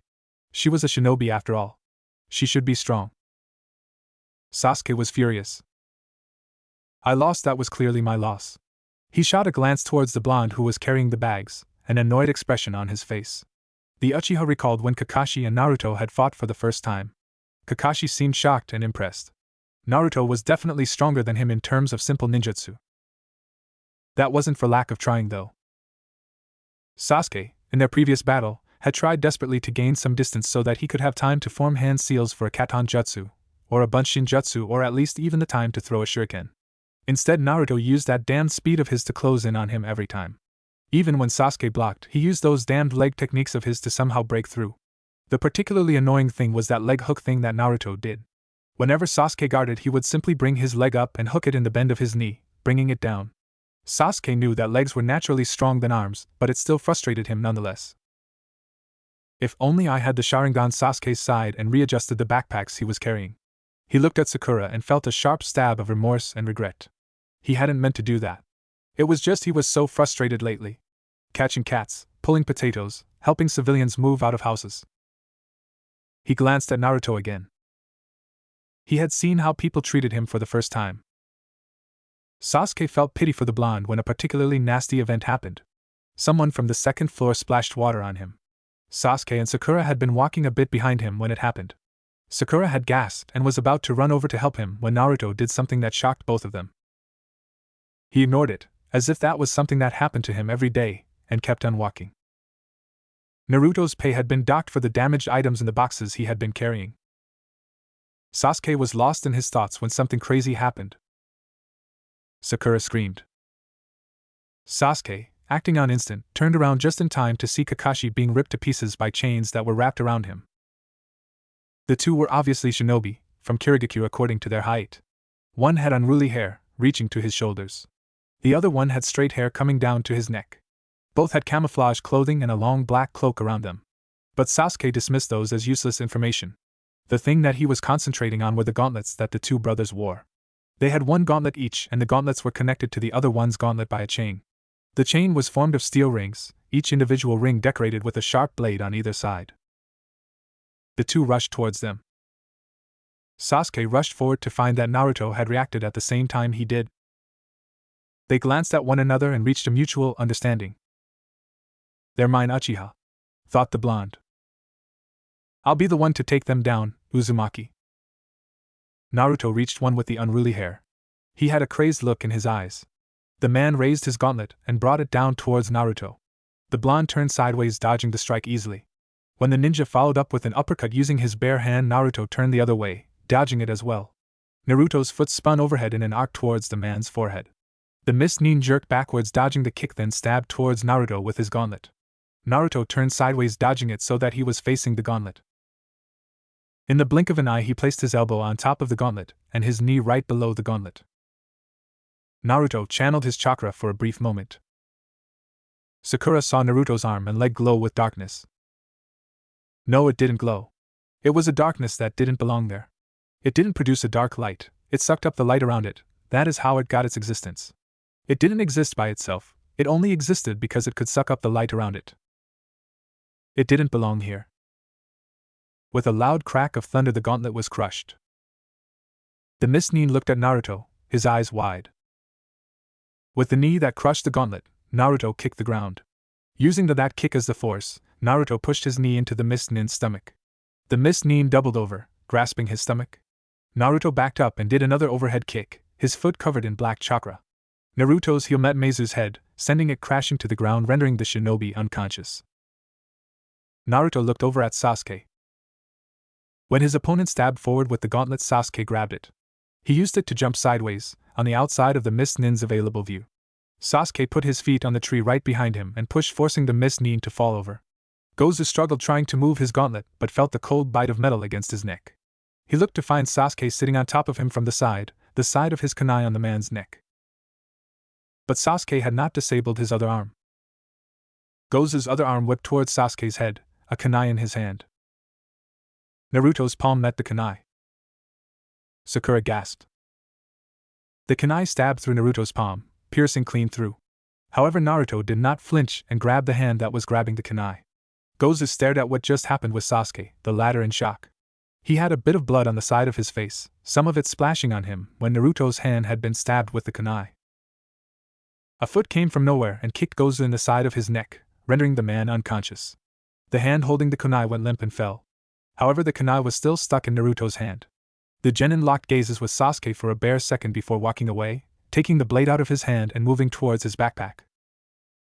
Sasuke looked up and found that it was Kakashi who had kicked Gozu. Good job, Sasuke. There was something in Kakashi's eyes that told Sasuke that the words were heartfelt. There was pride in Kakashi's one single eye. You can go over to Sakura and Naruto now. Kakashi grabbed Gozu and Meizu, dragging the two into the woods. I'll be right back, he muttered. Sasuke walked over to where Naruto and Sakura were sitting on the ground, strangely numb. And Naruto? Sakura asked, genuine worry and concern in her voice. Hey, are you okay? Naruto looked at her, his eyes hidden by his blonde bangs and the shadow of his hood. He seemed surprised by the question. I'm fine. Sakura sighed and watched as Naruto began to rummage in his backpack. Move over, she pushed him aside, taking his bag from him. Naruto was having a difficult time opening it using his teeth and only one hand. The blonde shrugged. What are you looking for, Naruto? Naruto held up his hand. Oh. Right.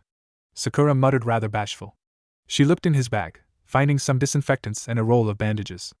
Give me your hand, she told him. Naruto obeyed. As the kunoichi began to disinfect the rather large stab wound on Naruto's hand, the four descended into silence once more. Sasuke stood behind Naruto, watching the process. Tazuna watched, though he seemed to be deep in thought. Why'd you do that for me? Sasuke suddenly asked. Naruto looked at the Uchiha. Sakura was too absorbed in wrapping Naruto's hand in bandages. Do what? Naruto asked, tilting his head quizzically. You know, Sasuke looked away, embarrassed for the first time in his life. He had just had his life saved by someone his age. He could have died if Naruto had not done that. It wasn't just that. Naruto could have grabbed the man's wrist or slapped it away. If he had done so, he wouldn't have suffered such a large wound. The only reason Naruto could have done this was if he had no other idea in mind. The blonde had panicked, so he did the first thing that came to his mind. That was to try and grab the blade. Why'd you save me? Naruto looked into Sasuke's eyes for a second. There was genuine curiosity there. Naruto thought about his answer. Because, he whispered. It was the right thing to do, Uchiha.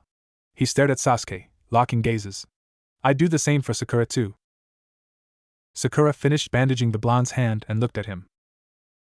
She had been really shocked when Naruto did the thing that he had done. The blonde had been watching the battle when he saw Sasuke topple the big man over. Then Naruto, though Sakura did not know why, ran towards the two, covering the ground in an instant. She saw the man grab the kunai, and before she could even warn Sasuke, the Mist Nin swung it towards his head. Naruto's hand was faster though and grabbed the kunai, blade first, letting it stab through his palm. She was kind of touched that Naruto had let himself get hurt like that just to protect Sasuke. Then he had said he'll do the same for her. And he'd said her name. That was the first time ever that Naruto had said her name. Sakura smiled, glad that they had gone on this mission. You know, Naruto, she said to him, you're not the badass that you try to be. Naruto looked at her, no emotion in his face. You're just a softa inside, aren't you? She said, smiling. Naruto opened his mouth to say something. Sakura had an ominous feeling it was going to be something sharp that was going to ruin the mood. Right on cue, Kakashi stepped out from the woods. Well, we're in quite a predicament. The three genins looked at Kakashi. Sakura sighed, glad that she didn't hear whatever was about to come out of the blonde's mouth next. Kakashi turned to Tazuna. Tazuna-san, tell me, why did you not tell us that you are being targeted by shinobi? Tazuna kept silent. Kakashi nodded. That's that then, come on kids, we're going home. What? Sakura whispered. Why? Tazuna-san here, Kakashi gestured at Tazuna, has only paid for a C-rank mission. However, there are other countries' shinobi out to assassinate him. Those two you guys just faced, Kakashi jerked a thumb towards the woods behind him, were famous assassins known as the Demon Brothers. They underestimated you guys. If they had been serious, you guys would be dead. But the fact is, we're going to face other shinobi. That means this is at least a B-rank mission. I'm not putting you guys in danger. Sensei, said Sasuke. We want to do this mission. Kakashi looked at Sasuke. Anyone else? Me too. Sakura piped up. I finally feel like we're a team. Kakashi nodded. He had observed the thing with Naruto and Sasuke. Is your hand okay, by the way, Naruto? Naruto lifted it up. It was covered in layers of bandages, definitely more than necessary. I'm fine. What do you think about the mission? Naruto remained silent.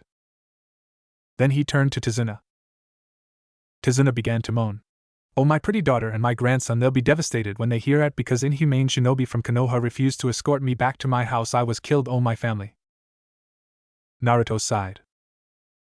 I keep my word. Naruto muttered. I also want to go on the mission.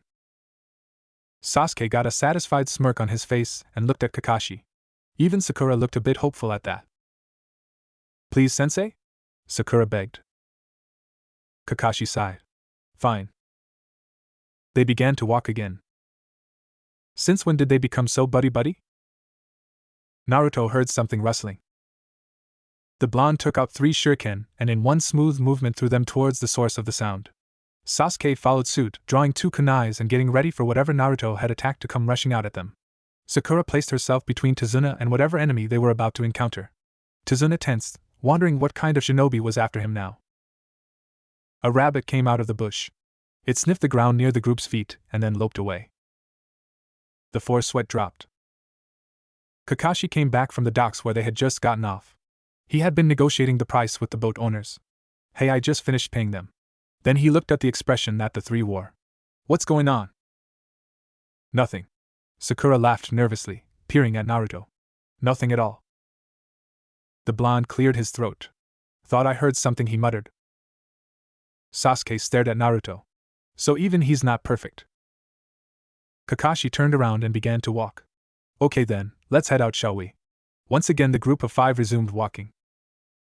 My place is not too far from here, Tazuna explained. After you get me there, you guys are free to go. He smiled widely, flashing his teeth. Sakura smiled, proud to have accomplished her first mission. She also felt as if she got a lot closer to her teammates. Already the scene where she had been crying in front of the gates while Naruto and Sasuke fought was a distant memory to her. She glanced at Sasuke, who seemed to be deep in thought. She looked at the blonde with his trademark emotionless expression. That was the difference between the two, Sakura decided. While Sasuke looked like he was brooding or deep in thought, Naruto looked as if he was empty. She didn't think the blonde was dumb. No, it just simply looked like he didn't care or his mind wasn't there. It looked like he put an emotionless shell around himself to keep his true self hidden and away from other people. But why? In Sasuke's own little world, Naruto's words were ringing throughout his head. Because it was the right thing to do, the blonde had said. He would do it for Sakura too, he had said. Sasuke sighed, shaking his head. Did that mean despite Naruto's cold exterior and sharp words, he cared about them? But his words didn't say he cared about them. He said it was the right thing to do. Strangely, the words the blonde said had a power of their own. It rang in Sasuke's head, seemingly striking a bell. There must be a reason why Naruto had said that. He had always found it strange why the blonde never retaliated or beat to a pulp anyone who dared to cross him, especially the civilian population. He saw how Naruto was treated. Just the other day, These kids in the academy, no older than 8, threw rocks at Naruto, who was just walking down the street minding his own business. Sasuke didn't have any illusions that Naruto hated them with a deep passion. Yet Naruto would protect them if he needed to, and give up his life for them if it was called for. Why do that for someone he hated? Sasuke didn't get it. He looked at the blonde. Is that where you get your strength from, Uzumaki Naruto? Sasuke kicked a tiny rock that was in his way, seeing it hit the base of a tree and roll off. The desire to protect everyone? Even people who detest you so? Naruto had something else in mind entirely. Damn it, I'm hungry. He felt a rumbling in his stomach and looked around, seeing if anyone else heard it. That was kind of embarrassing. Where's this guy's house? I wonder if he'll give us some food to eat. And maybe not. He looks pretty poor. It's been days since I had a meal. I hope this mission pays out. Sakura saw Naruto looked around. Even now he's on his guard. And just like that the 5 almost died.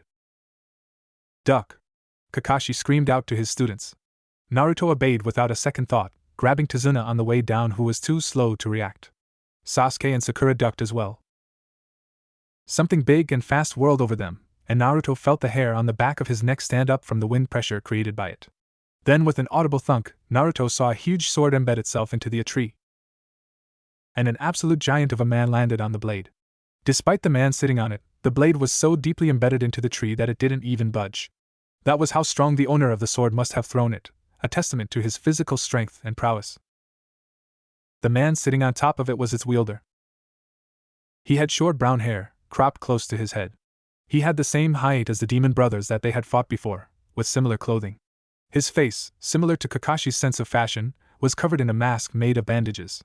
The man had no eyebrows, though it took them a while to realize it. He had no shirt on, showing a build that was a lot heavier than Kakashi's, comprised of muscle. Copycat Kakashi. The man's voice was deep and gruff. He stood up, staring at them with his arms crossed across his chest. No wonder the demon brothers failed. Momochi Zabuza, demon of the hidden mist, Kakashi muttered. Why are we standing around talking? Naruto stepped towards the enemy shinobi. I'll take care of this punk. No! Something in Kakashi's voice made the genin stop. This one's out of your league, Naruto. Kakashi looked at Sasuke as well. You 3 guard Tazuna, I'll take care of this one. Humph. Naruto put his hands back into his hoodie pockets. Whatever. What a cocky little piece of shit, Zabuza muttered. The air around him whirled until he disappeared out of sight, and the man appeared on the ground a few feet away from Kakashi and the others. I'll kill you first. Kakashi raised his height. It doesn't look like this battle's something I can win without becoming serious. In place of an eye with a black pupil like his right one, a different type of eye was in place. It had a red pupil with a black center. There were 3 tomos around it, spinning lazily. Naruto watched this with interest, not knowing what was happening. Sakura seemed to be in the same situation, but she heard the sharp breath that Sasuke took and looked at him. The boy seemed to be shaking and his eyes were glued to Kakashi. "T the S Sharingan," Sasuke whispered. The only one who heard it was Sakura. How does he? He's not an Uchiha. I already get to see the famous Sharingan, I'm flattered. Zabuza muttered, hoisting the gigantic sword on top of his shoulder. What's the Sharingan? Sakura asked, looking at Sasuke. But the genin wasn't paying any attention to anything else but Kakashi. She looked at Naruto, but the blonde didn't answer him either. He was paying attention to the battle. She saw that the blonde's eyes were concentrated on a single item, but she didn't know what it was. It's a Dijutsu, Taijutsu, Ninjutsu and Genjutsu, one of the few Kekai Genkai that can break through each of those techniques. Zabuza took his sword off of his shoulder and planted it on the ground, beginning to form hand seals with one hand. The eye that Hatake Kakashi is so famous for that he's become known throughout the world as the man who has copied over 1,000 jutsus. That is the specialty of the Sharingan, to memorize and copy any jutsu that the opponent uses. If a jutsu is copied once, it's remembered forever. Naruto looked at the floor, seeing the rolling clouds of mist gather around his feet. He looked around and the mist was growing thicker and blanketing the area like group of storm clouds. The blonde took his hands out of his pocket, feeling the air grow cold, and was something else. This battle was different than the ones he had been in until now. Naruto had been in numerous life and death situations. He had been in fights with adults, kids his age, and now, other ninja. But the atmosphere surrounding this battle was different. The danger was the same, the risks the same as well. If he lost, Naruto would die, but the difference here was that Zabuza could kill Naruto easily. Zabuza was quite frankly way above Naruto's league. The blonde looked at his hands and found them shaking. His blue eyes widened as he looked at Sakura and Sasuke. They were shaking as well. Sakura was hugging herself, looking only at the floor, trying to find some semblance of stability in the mist clouds that were growing thicker. Sasuke was gripping a kunai in one hand, but he was no longer looking at Kakashi like before. His eyes were flickering all over the place, fear evident in them, looking all over the place for where Zabuza might attack from. Naruto gulped and looked at his hands again. So this is killing intent. Guys, pull yourselves together. Kakashi's voice snapped through the mist. Naruto looked up, as did the other two. Kakashi's words were like a lightning rod, gathering their attentions and focusing it on one point. In Sakura and Sasuke's case, it was literally a single ray of sunshine piercing through the dark clouds of fear in their mindscapes. For Naruto, it was a reminder that it was no time to let his mind wander. I won't let you guys die no matter what. Naruto closed his eyes, letting himself find brief comfort in the safety and the confidence of those words. Kakashi wasn't someone to give empty words of assurance to them. He meant every word that he spoke, and he believed in them. That belief gave the three genin strength. Cute. Zabuza's voice rang through the mist. Kakashi looked around, trying to discern which direction the demon's voice had come from, but it was near impossible. Die. Sasuke and Sakura felt something smack into them, knocking the breath out of them. Sakura had no idea what hit her, but she let herself be carried away. Sasuke got a brief glimpse of who had hit him. Naruto jumped up into the air and kicked sideways with both legs in either direction, sending the Uchiha and the Haruno girl flying away. Zabuza's blade swept by the ground, missing both of them. Tazuna freaked out and fell on his butt. Zabuza was right in front of Tazuna, just having finished sweeping the ground with his blade, facing the blonde who had just saved his teammates' lives. Zabuza spun, drawing the blade behind him, and raised it, slicing the air in front of him in a vertical cut. Naruto sidestepped the vertical strike, but not fast enough. He felt a few strands of his hair float down. The blonde spun sideways, rushing towards Zabuza, getting close to him within seconds. The genin used the momentum of his spin to launch out with a sideways kick towards the Mist Nin's ribs.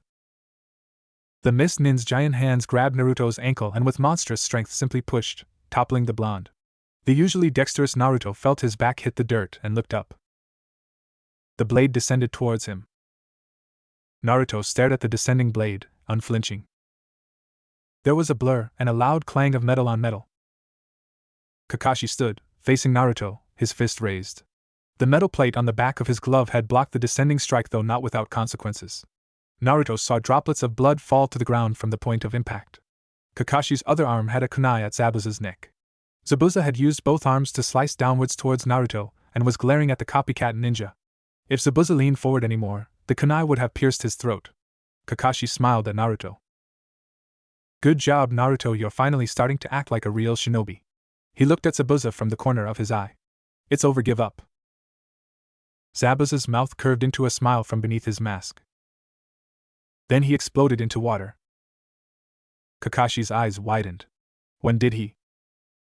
Kakashi jumped into the air, his legs spread to either side as he felt the blade nick the bottom of his shoes.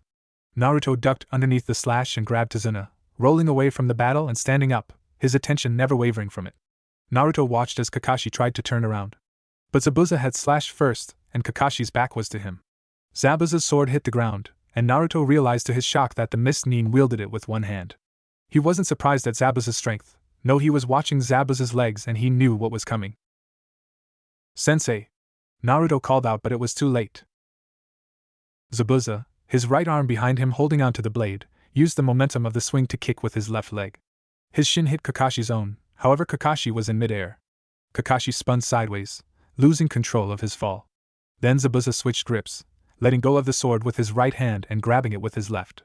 As he did, he lashed out with his right leg, kicking Kakashi in the back and sending him falling to the small lake in front of them. Kakashi felt Zabuza's kick strike his back and felt himself flying into the water before feeling the water hit him in the back. Zabuza was already next to him, forming hand seals with one hand. It's too late. Zabuza muttered to Kakashi, peering at the copycat ninja from the corner of his bloodshot eyes. Suetun, Suiro no Jutsu. Water release, water prison technique. Crap, the water's heavy. Kakashi tried to move within the prison but felt the water weighing him down. The weight of the water had been increased by Zabuza and this technique. Kakashi felt his arm move, but it felt as if he was wading through wet cement that was beginning to harden. He cursed and looked at Zabuza, seeing the smug grin on his face. Sakura observed this, growing horror on her face. She looked at Sasuke, who was getting up with a grimace on his face. The Uchiha shot a brief look at the blonde, full of irritation. But Naruto wasn't paying attention to them. He had his eyes glued to the two jounins. Because his eyes were covered by his bangs, it was hard for her to gauge his reaction, but even Naruto seemed to be worried at this new predicament. He had pursed his lips and his hands were shaking. Naruto had just experienced the difference in strength between him and Zabuza. I could have died just now. Naruto looked at his hand, which had resumed its shaking. He's on a whole different level from the demon brothers. He even has Kakashi beat right now. How the hell are we supposed to get him free? Zabuza formed hand seals with one hand again. The water in front of him began to clash and struggle, before it congealed into a solid form, creating an identical copy of Zabuza, the sword and all. It began to approach towards them, taking one lumbering step after another. "Run!" Kakashi yelled out from the water sphere. "You can't beat him." Kakashi's voice came out muffled and weirdly contorted by the water prison, the liquid which had its density increased to more than 10 times the normal amount. Naruto glanced at Tazuna. The old man looked scared and even seemed resigned in a way. He looked at Sasuke and at Sakura. They were looking at him. He had to make a decision. Would he fight against this monster who he had a snowball's chance in hell of beating? Or would he run?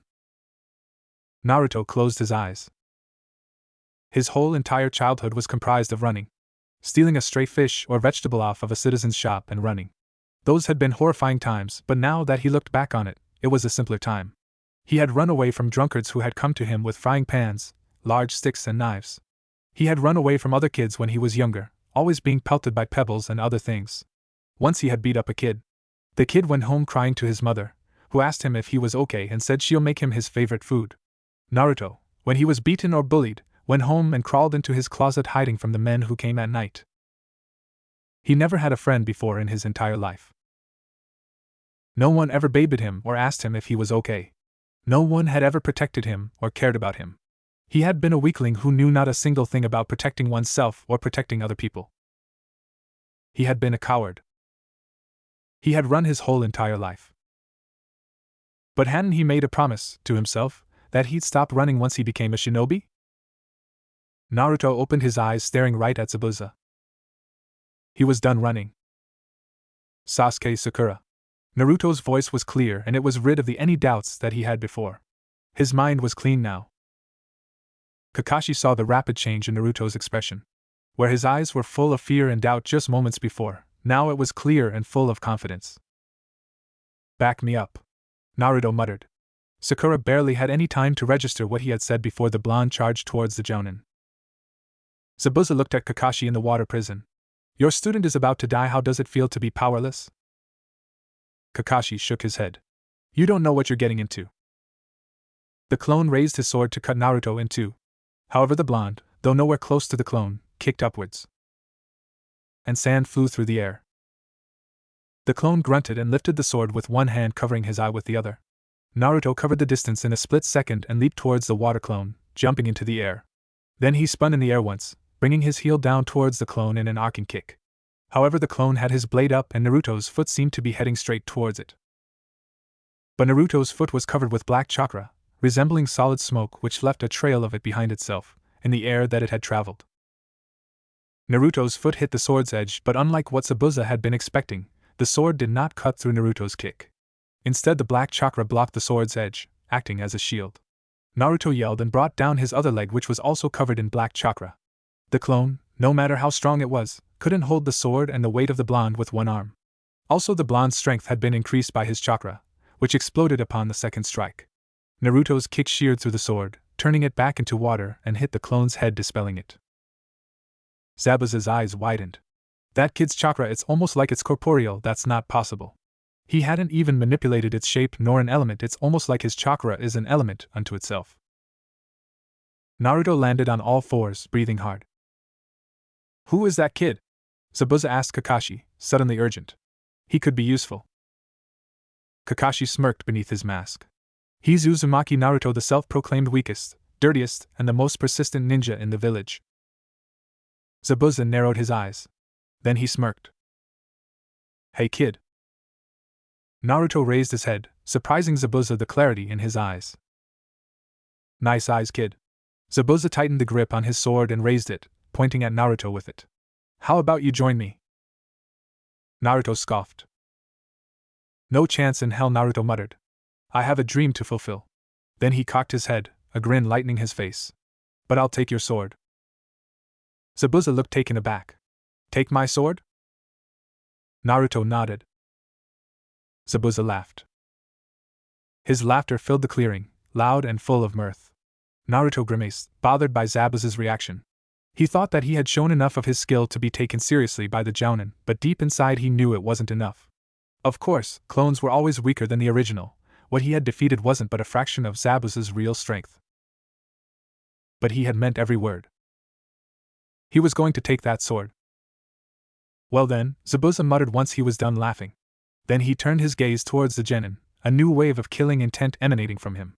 Naruto put a finger in his collar and pulled it a bit, stretching it to allow for more air. He looked backwards, wondering if Sasuke and Sakura were affected by the killing intent as much as before. They weren't. Instead, both of them looked at him and nodded. Shall we begin? Zabuza finished. Naruto didn't need a better cue to start. Now! Naruto yelled and ran towards Zabuza, taking out a few shuriken and throwing it towards the missed Jounin. Zabuza held his sword in front of him, blocking the small thrown weapons with the flat of the blade, which was wide enough to cover his whole body. One of my most prized possessions, Sasuke muttered, taking something out of his bag. Sakura glanced at it, and saw that it was a ring with a blade on it. However, when Sasuke held it by the ring and flicked his wrist, the blades unfolded, revealing 3 additional blades. Sasuke held it across his body, looking through the ring in the center. Fuma Shuriken. Sasuke brought the shuriken behind his body, then swung, using the momentum of his whole body to send the large shuriken towards the missed ninja. The shuriken curved in the air before heading towards Zabuza, the sound of it cutting the air filling the clearing like an insect's buzz. Naruto ran towards Zabuza, and when he reached the water's clearing he jumped, flipping forward and descending towards Zabuza with his heel once more, one leg slightly behind the other. Choose, Sasuke whispered. My shuriken or Naruto's kick. Zabuza smirked. When the shuriken reached him, Zabuza grabbed it out of the air, shocking both Sasuke and Naruto. He caught it. Sasuke thought with shock, and it was evident upon his face. Zabuza grinned with satisfaction. Until Sasuke smiled. What he had thought was a shadow of the Fuma Shuriken was another Fuma Shuriken, and it cursed upwards, shooting right towards Zabuza's abdomen. The missed Jounin jumped into the air, letting the Fuma Shuriken pass right below his feet. Zabuza looked a bit surprised, but as he landed he got a sense of composure again. He unfolded the shuriken, getting ready to throw it towards the genin. He swung it behind him, his shoulders moving into motion to toss it. Then he remembered Naruto. Shit! The blonde. There's no time. Zabuza brought his sword up, with the blade's edge facing upwards. But it wasn't Zabuza that Naruto's heel descended upon. It was the water prison. Naruto thought back to the training that he had with Kakashi when he had broken the huge log. He concentrated chakra to his heel, and perhaps for the first time, saw the tendrils of shadow covering it. The blonde was shocked at this, and looked at his other leg, which he was also channeling chakra to. It was also wrapped in darkness, leaving residues of itself behind like smoke when one waves a large fire around. Naruto ignored that fact, seeing the chakra flicker, pushing it into the back of his mind for later. And his heel slammed into the water prison. Then his second heel. With a loud sound of water hitting water, reminding them of a waterfall, the prison broke. Zabuza, whose vision had been obscured by his own sword, looked down to see the water prison broken and immediately stopped channeling chakra into his hand. He cursed and grabbed the blade with both hands, swinging it down towards the blonde who was halfway submerged in the water. Kakashi blocked it again, using the metal plate of his glove. He smiled at Zabuza. You should know by now this one doesn't like to play fair. Zabuza leapt away, snarling with rage. His eyes were bloodshot, red filled to the rims. Zabuza grabbed his blade and put it on his back, hoisting the blade through a belt on his back. The man began to form hand seals. You don't know water walking yet, so I'll give you a little help, Naruto. Kakashi had one eye closed. The only thing he was looking the world with was his Sharingan. He kicked Naruto in the back, sending the blonde back to the shore to watch with Tazuna, Sasuke and Sakura. Naruto landed but turned around just as fast, staring at the battle that was taking place before them. Suiton, Suryuden no Jutsu. Water release, water dragon bullet technique, said Zabuza, finishing his hand seals. The water around him began to swirl and rise, getting violent and creating whirlpools and tidal waves. Then something gigantic, almost out of a fantasy book, rose out of the water. It was a dragon formed completely of icy cold waters of the lake. It roared as it rose into the sky, before heading towards Kakashi in a downward spiral. Suetun, Suryuden no Jutsu, Kakashi said at the same time. The water around him simply swirled, creating something that looked like a whirlpool. From the center of the whirlpool came a dragon of equal size with Zabuza's dragon, except that his had blue eyes. The dragon roared before ascending towards Zabuza's technique, both of them clashing and sending waves of water in all directions. The meeting of the two dragons was so violent that water droplets flew into the air, creating waves large enough to hide the two shinobi from view. Sakura covered her eyes from the falling water droplets, trying to glue her eyes to the battle. Damn it, stop. Copying me? Kakashi finished. What? Zabuza's eyes widened in shock and anger, a mixture of the two. What did you say, you stupid monkey? Kakashi muttered. Once again both of them had begun to form hand seals at lightning speed, running along the water's surface. Zabuza's eyes widened as he looked at Kakashi's hand seals. Impossible! Those are my technique? Suetun, Daibakufu no Jutsu, Kakashi yelled, sending a rippling ride of water towards Zabuza. As it traveled an increasing amount of distance, the tide of water seemed to gather more of its kind to itself, becoming bigger and bigger. Eventually Zabuza was facing a large wall of water that was well over 20, or even 30 feet tall. Zabuza screamed in anger. Instead of sending his technique in a straight line, he diverted his chakra to surge upwards. While Kakashi's jutsu descended downwards like a tsunami, Zabuza's technique soared into the sky as a pillar of water. The pillar hit Kakashi's technique with the same amount of chakra, but there was a difference. Kakashi's technique was falling downwards, following gravity, and with that additional pull his technique pierced through Zabuza's pillar and engulfed the man in ice-cold water. The aftermath of the technique was devastating. It created literal tidal waves which rose as high as 10 to 15 feet. However, Kakashi had been running sideways, luring Zabuza with him, towards the center of the lake. The tidal waves diminished long before it hit the genin, only serving to soak them from head to toe, but no other harm came to them. Zabuza was launched from the center of the lake, passing right by the group of bystanders and hitting a tree. Kakashi rushed out of the water as well, holding a single kunai in a reverse grip. Time to die, Zabuza. And Kakashi prepared to launch himself at the man. Zabuza growled and moved a hand to grab the handle of his blade, then stopped himself. He hung his head. I give. There was a sound of ripping flesh. Sakura put a hand to her mouth automatically, her face obviously horrified by the event. Sasuke breathed sharply in shock, the combination of the sound and the sight before him shocking him in ways that he did not expect. Even Naruto turned his head away from the scene before him. Zabuza fell, 3 needles embedded in his neck. That was a pretty good fight, said a melodious voice. Kakashi and his team of genin looked to see another shinobi, hanging upside down from a tree. The shinobi had a mask over his face, red swirls on the bottom of the mask and 4 slashes on the forehead area, depicting the ninja's allegiance. He had a robe resembling a kimono, but underneath it, his sleeves and shirt resembled the design of the other Kiri ninjas, long striped lines. The ninja had long hair as well, pinned up into a bun at the top. He was twirling a senbon in his hand. Then he landed next to Zabuza's body. Thanks, I've been tracking this guy for a while. You'll excuse me if I take the body? The slender shinobi made a motion as to grab Zabuza. Someone grabbed his arm. What the hunter Nin muttered, looking at the owner of the hand. Naruto looked right back at him, his eyes hidden by hair and shadow. Everyone stopped.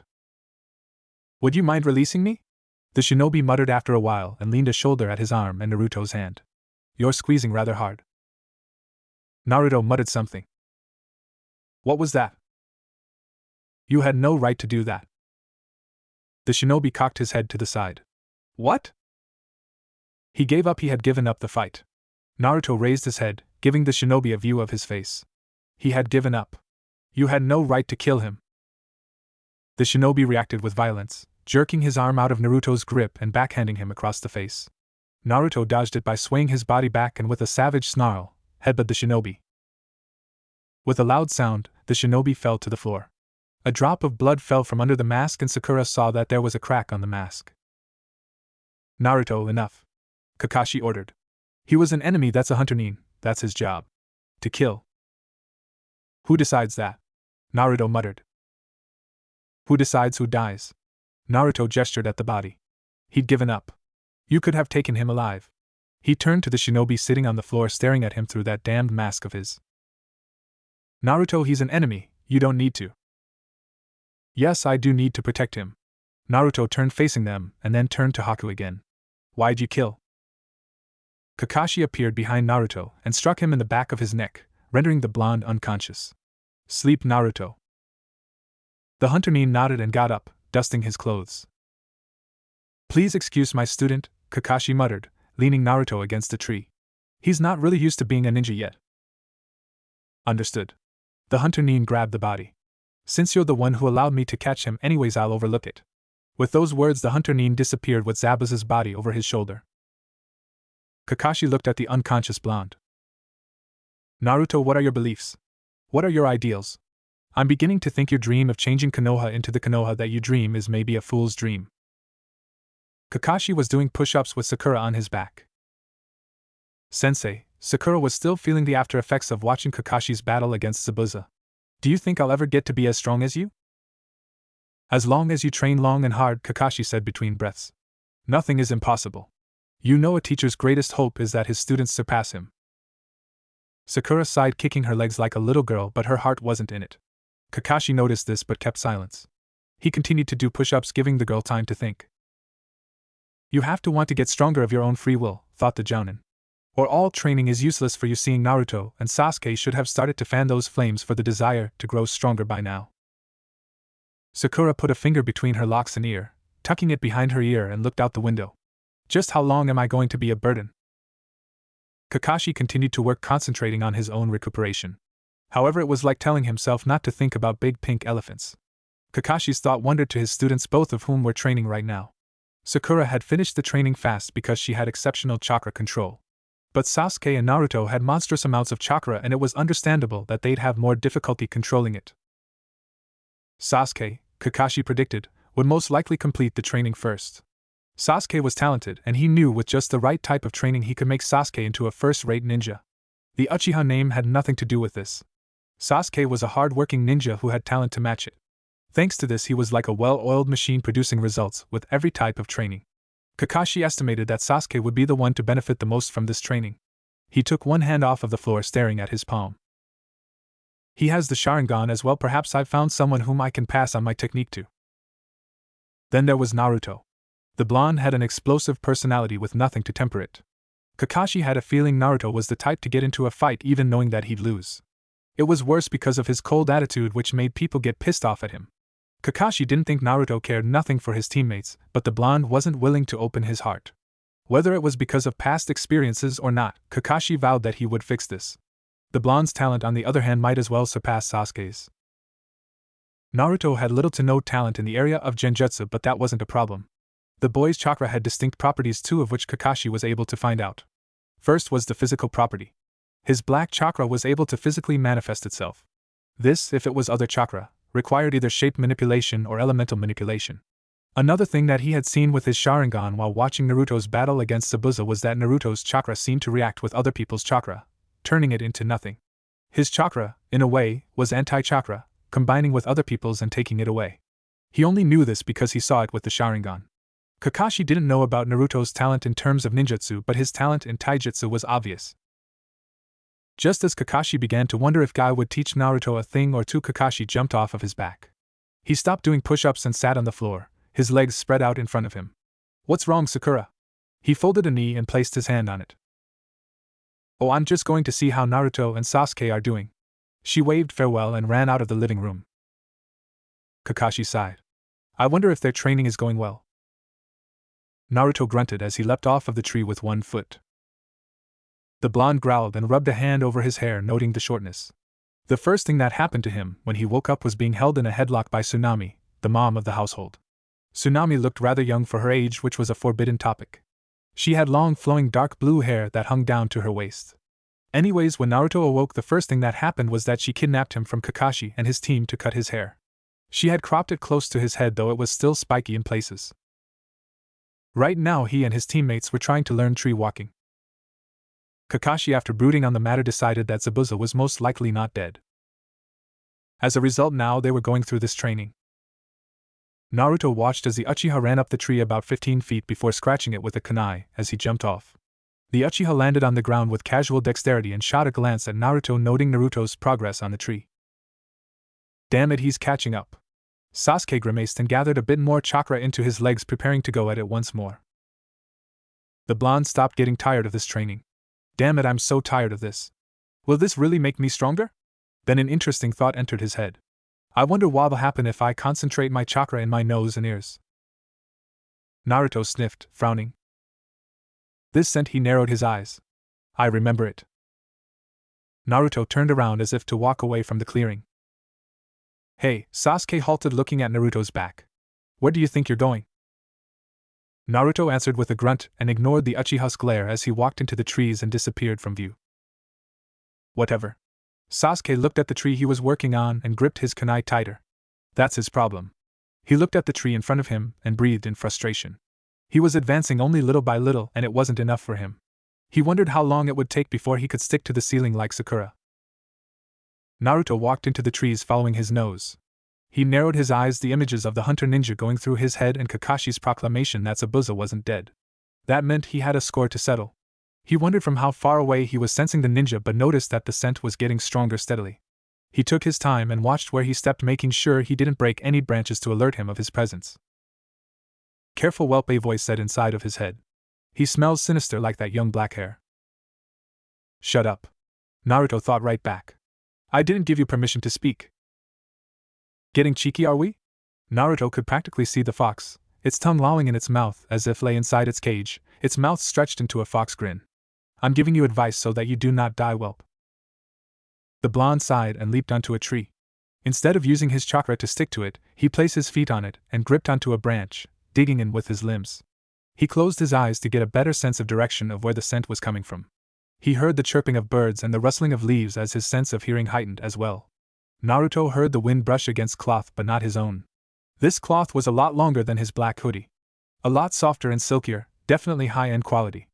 Naruto could smell some kind of flowery shampoo. What kind of guy smells like flowers or even choose to use flowery shampoo? It's a female, whelp. The fox rumbled, setting the hair on the back of his neck on end. Her chakra doesn't smell right, she lies west of you. Be careful. If I'm right. I told you I can take care of myself. Snapped Naruto, growling a bit. He heard amused laughter in his mind before the fox's consciousness receded. He cursed himself for ever making that deal with the devil incarnate. He was nothing but a nuisance. Though the fox had his fair share of moments in times like these, Naruto grew annoyed at the fox's ramblings. It had happened when he was 9. Where am I? Naruto was walking through a dark tunnel. On the ceiling, on the walls, and even on the floor were long pipes that lead into a bigger room. He was not sure how he knew, but he knew that the direction he was walking towards was the right direction.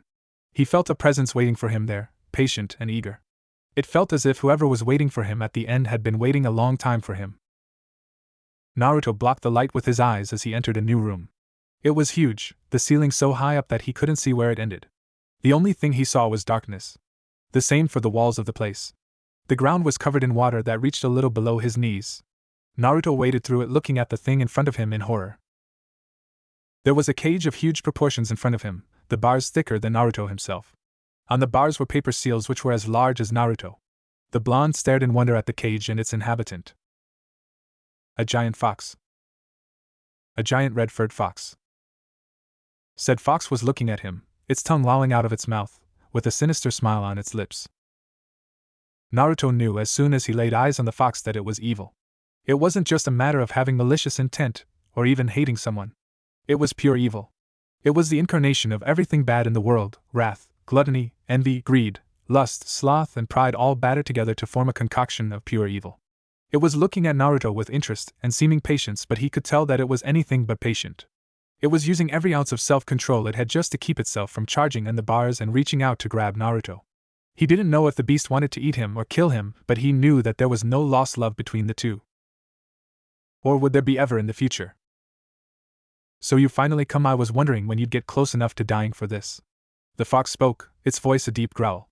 It is nice to finally meet you at last, Uzumaki Naruto. Naruto gulped, trying not to look like he was scared. But he was pretty sure that the shaking in his legs was a dead giveaway. Who are you? The stutter was probably a giveaway too. Your savior. The fox seemed to enjoy saying it, almost seeming to taste it after having said it.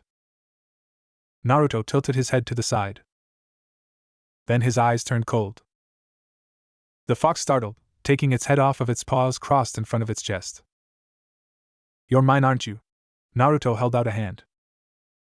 The fox growled. Shut up, Naruto whispered. The fox's eyes got wide and it stopped growling completely in shock.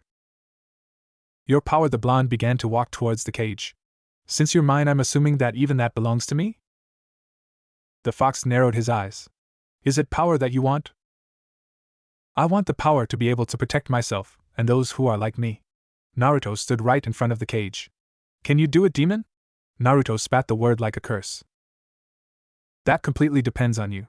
Red chakra began to leak out of the cage, whirling around Naruto's feet. The 9-year-old looked down. Do you think you can take it? Get on with it.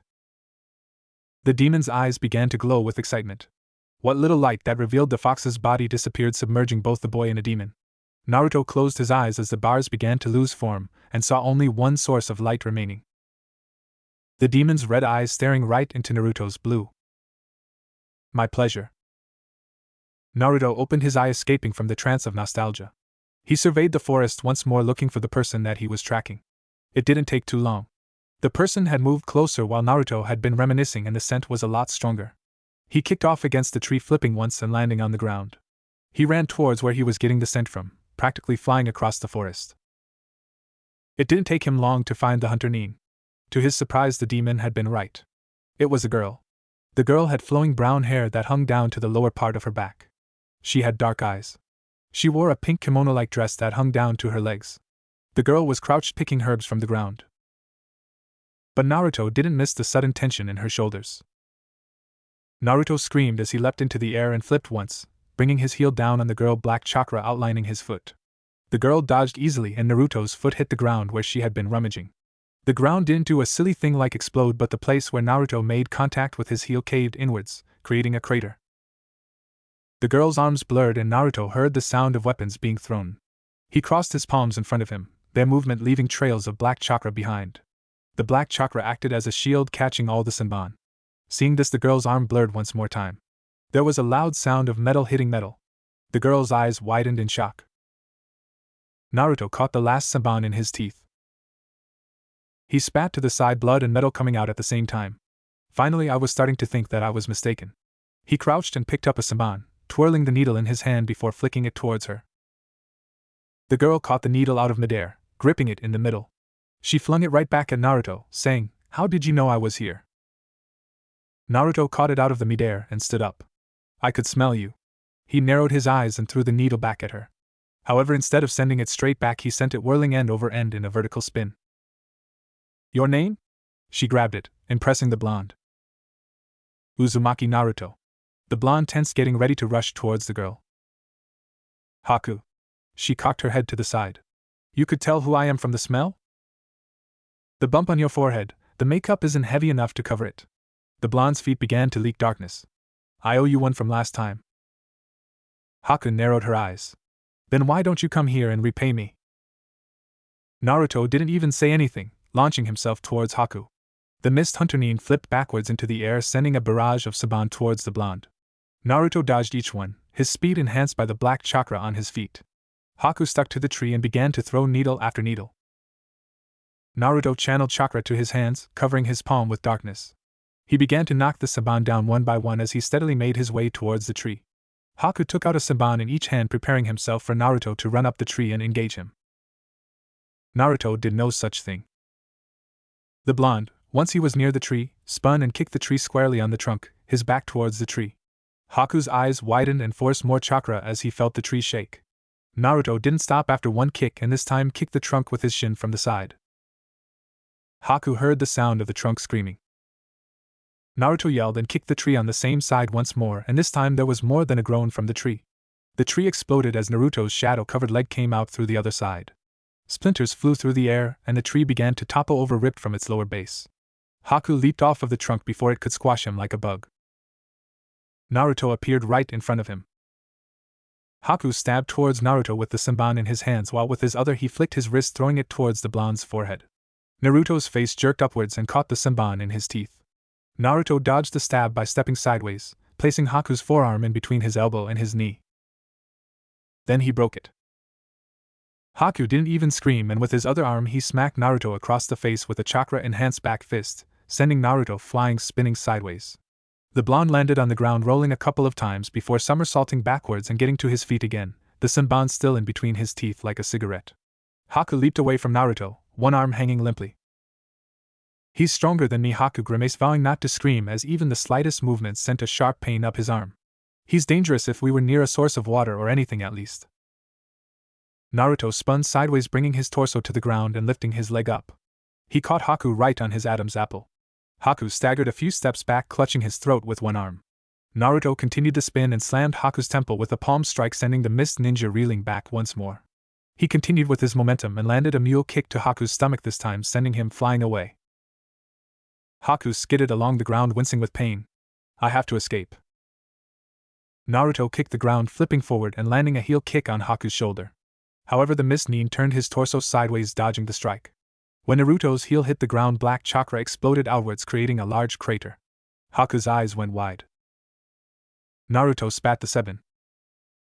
That was his mistake. Haku ducked underneath and brought his shoulder up to the senbon's trajectory. With deadly accuracy, Haku jerked forward and managed to get the senbon to dig itself into a precise pressure point on his shoulder. The pain stopped. Haku swung his broken arm, smacking Naruto's cheek with the back of his hand. The blonde flew back, whirling end over end. He saw a tree from the corner of his eye and reached out with a foot, stomping the tree and completely reversing his momentum.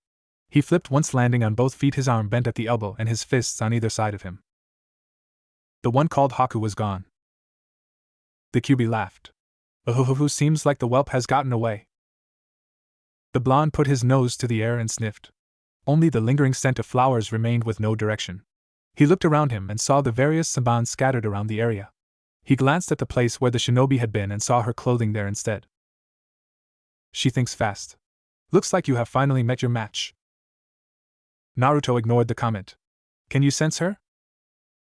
There was silence for a moment where the fox's consciousness receded. When it resurfaced again, it was as if a whale had broken the surface of an ocean, putting a metaphorical weight on Naruto's mind. The blonde grimaced but did not comment on it. "Her chakra's gone almost. It's very faint and growing more faint by the second. She's most likely out of reach for you." Something like enjoyment entered its voice. "You have yet to learn how to walk on trees. There is no way you can catch up to her." While the fox had been talking, Naruto walked over to the scattered clothing and basket containing the plants. He knelt down and rummaged around, taking a scrap of clothing and putting it to his nose. The blonde knew if anyone saw him at that moment, he'd be mistaken for an outright pervert. But he ignored that thought and put the scrap of cloth back down, rummaging around her belongings. The blonde frowned, finding a book hidden beneath. The blonde opened the book. The fox hissed. "What's wrong?" He held the book in his grasp, flipping it open. "The book is cursed," he muttered. "You'd best drop it." Naruto rolled his eyes and looked at the pictures. He frowned. He flipped the pages over, finding the same picture over and over again. "What is this?" Each page contained a picture of the human body. Each picture contained points and lines extending from those points of the body, explaining it in detail. Though each page had the same body featured as the picture, it had different points outlined in the pages. Naruto began to flip the pages faster and faster, seeing the points on the body vary in size and thickness as well as area. Some of them were different colors, as if they were placed at a different depth. He continued to flip the pages until the fox growled within him once more. "It is a remnant of the past of your kind, brat." "Explain." "In the past, your ninja arts were not so refined." The fox seemed to be uncomfortable. They needed a way to learn more about their anatomy. There was a clan in the Far East where they studied this. Not only for medical reasons but for other rather sinister reasons as well. "They were studying," Naruto muttered slowly, "on ways to kill." "Yes," the fox paused. "There's more. That clan became so well versed in their arts that it is said that they ceased to be human. They were considered to be gods. They would kill with a touch and revive with another. They had played with the powers of creation, something that no mortal could hope to play with and remain sane." "What happened to the clan and how did they conduct these researches?" "No one knows," the demon continued. That book is most likely one of the only remaining relics of their legacy. As for how they conducted these researches, you can probably feel it by now. That book is the embodiment of lust for power, greed, and the suffering of 1,000 souls and more. Do you not feel them? Naruto did feel them. That scared him. Since we made the contract, the fox's voice was deceptively low. My senses should have been enhancing your own. Not only physical but mental as well. You are now more attuned to nature, the spiritual aspect of this world. So should I just burn the book? Naruto narrowed his eyes and looked in the direction where Haku had left. And what's that girl doing with something like this? If it could have been burned, it would not be here by now, the fox growled. That girl has most likely deciphered the very recent pages of the book where the language is closest to your own. As if to confirm this, Naruto flipped to the last pages. Sure enough, the language turned back into something he was familiar with again. But as he flipped back, they began to warp, looking more crude yet sophisticated at the same time. He could still make out a couple of words but not whole sentences. As he got closer to the beginning, it literally became gibberish to him, and more of the points began to turn black. It is fate that the book has ended up in your hands, the Kyuubi muttered quietly. It has chosen you, or so it seems. You cannot leave it here, brat, or some other poor soul will get sucked into its games. And I won't? Naruto snarled angrily. The fox remained silent. The blonde put the book in his pocket, making sure no one else was watching. Then he went back to where he came from to learn how to walk on trees. You're here. The Sandaime watched as his former student walked through the door. His student was no longer the small rowdy kid that he remembered so fondly. Then again, he'd stopped being that kid long time ago. However, he had still remained the set of morals, the promise that he made to himself as a kid, which had dictated how his life had turned out to be. He'd turned into a splendid shinobi. Sarutobi couldn't be prouder. Jiraiya stood as a man well over 6 feet. He was wider than most ninjas as well. He had a large wart on his nose, though it didn't make him look uglier or anything. Rather, from what he knew, as Jiraiya got older, he became a rather popular man. He knew how to talk and how to compliment others, not with empty words devoid of any meaning but with words that came from his heart. But that was just the type of man Jiraiya was, someone who lived according to how his heart told him to live. You called Sensei? Jiraiya had a large smile on his face. Though Sarutobi knew that he must have been exhausted from the trip, he hid it well. I want you to test out something. The third Hokage didn't waste any time in handing a stack of papers to the Sannin. Jiraiya walked a few steps closer to the desk and took the paper from him gently, reading it over and quickly flipping each page after another. What is this? Jiraiya looked at Sarutobi, his eyes wide. You're sure? The Sandaime nodded, taking a drag from his pipe. This doesn't make any sense. Jiraiya ran a hand over his hair, feeling it bristle under his touch. He should have died then. Apparently not. The Sandaime grunted. I think it has to do with the fact that he's a member of the Uzumaki clan. Both Mito and Kushina had special types of chakra, which is why they were chosen. Mito and Kushina's chakra kept the Kyuubi's chakra in check? Jiraiya seemed to be fascinated. Their chakra never reacted with it. He flipped the paper again a few times. His chakra. It's 100 times more dense than other people's chakra, even without elemental or shape manipulation. Sarutobi summed up the paper. Because of its density, simply producing it allows it to have physical aspects. There has been other aspects as well. It specifically targets chakra, though to a minimal degree. It also explodes on contact with any other types of material, said Jiraiya. Whether it be other people's chakra, fabric, earth, or anything else at all. The man looked at the Sandaime. Rather than call it pure chakra, it's more like an element unto itself. Sandaime nodded. Jiraiya finally took a seat on the chair, looking over the forms in his hand once more. So what would you have me do? Study it, the third Hokage ordered. I need to get me some old records of ninja from Yuzushiogakure no Sato. Jiraiya pursed his lips. That'll be hard. The village is gone, not to mention most of their libraries were destroyed precisely because they didn't want other ninja to find their manuscripts. There should be some type of genealogy book left over, Sarutobi muttered. We're not looking for sealing methods. We're looking for records of ninja who had similar chakra to Naruto in the Uzumaki clan. The Uzumaki clan was reputed as the ones who were the closest to the Senju clan, known for possessing unique types of chakra. Jiraiya cleared his throat. Their clan was destroyed almost a century ago. I'm not sure if any records out there survived. I need to know. The Sandaime put down his pipe and stapled his fingers. Know what? I do not know much about Kushina, the Sandaime began. But I do know a bit about Mito-sama, the Kyuubi's first host. Jiraiya listened, crossing his arms. Though unclear, Sarutobi took out another stack of papers and began to flip them over once more, glancing at them though he knew the contents by heart already. It is said that being the Kyuubi's first Jinchuriki granted her some unusual powers.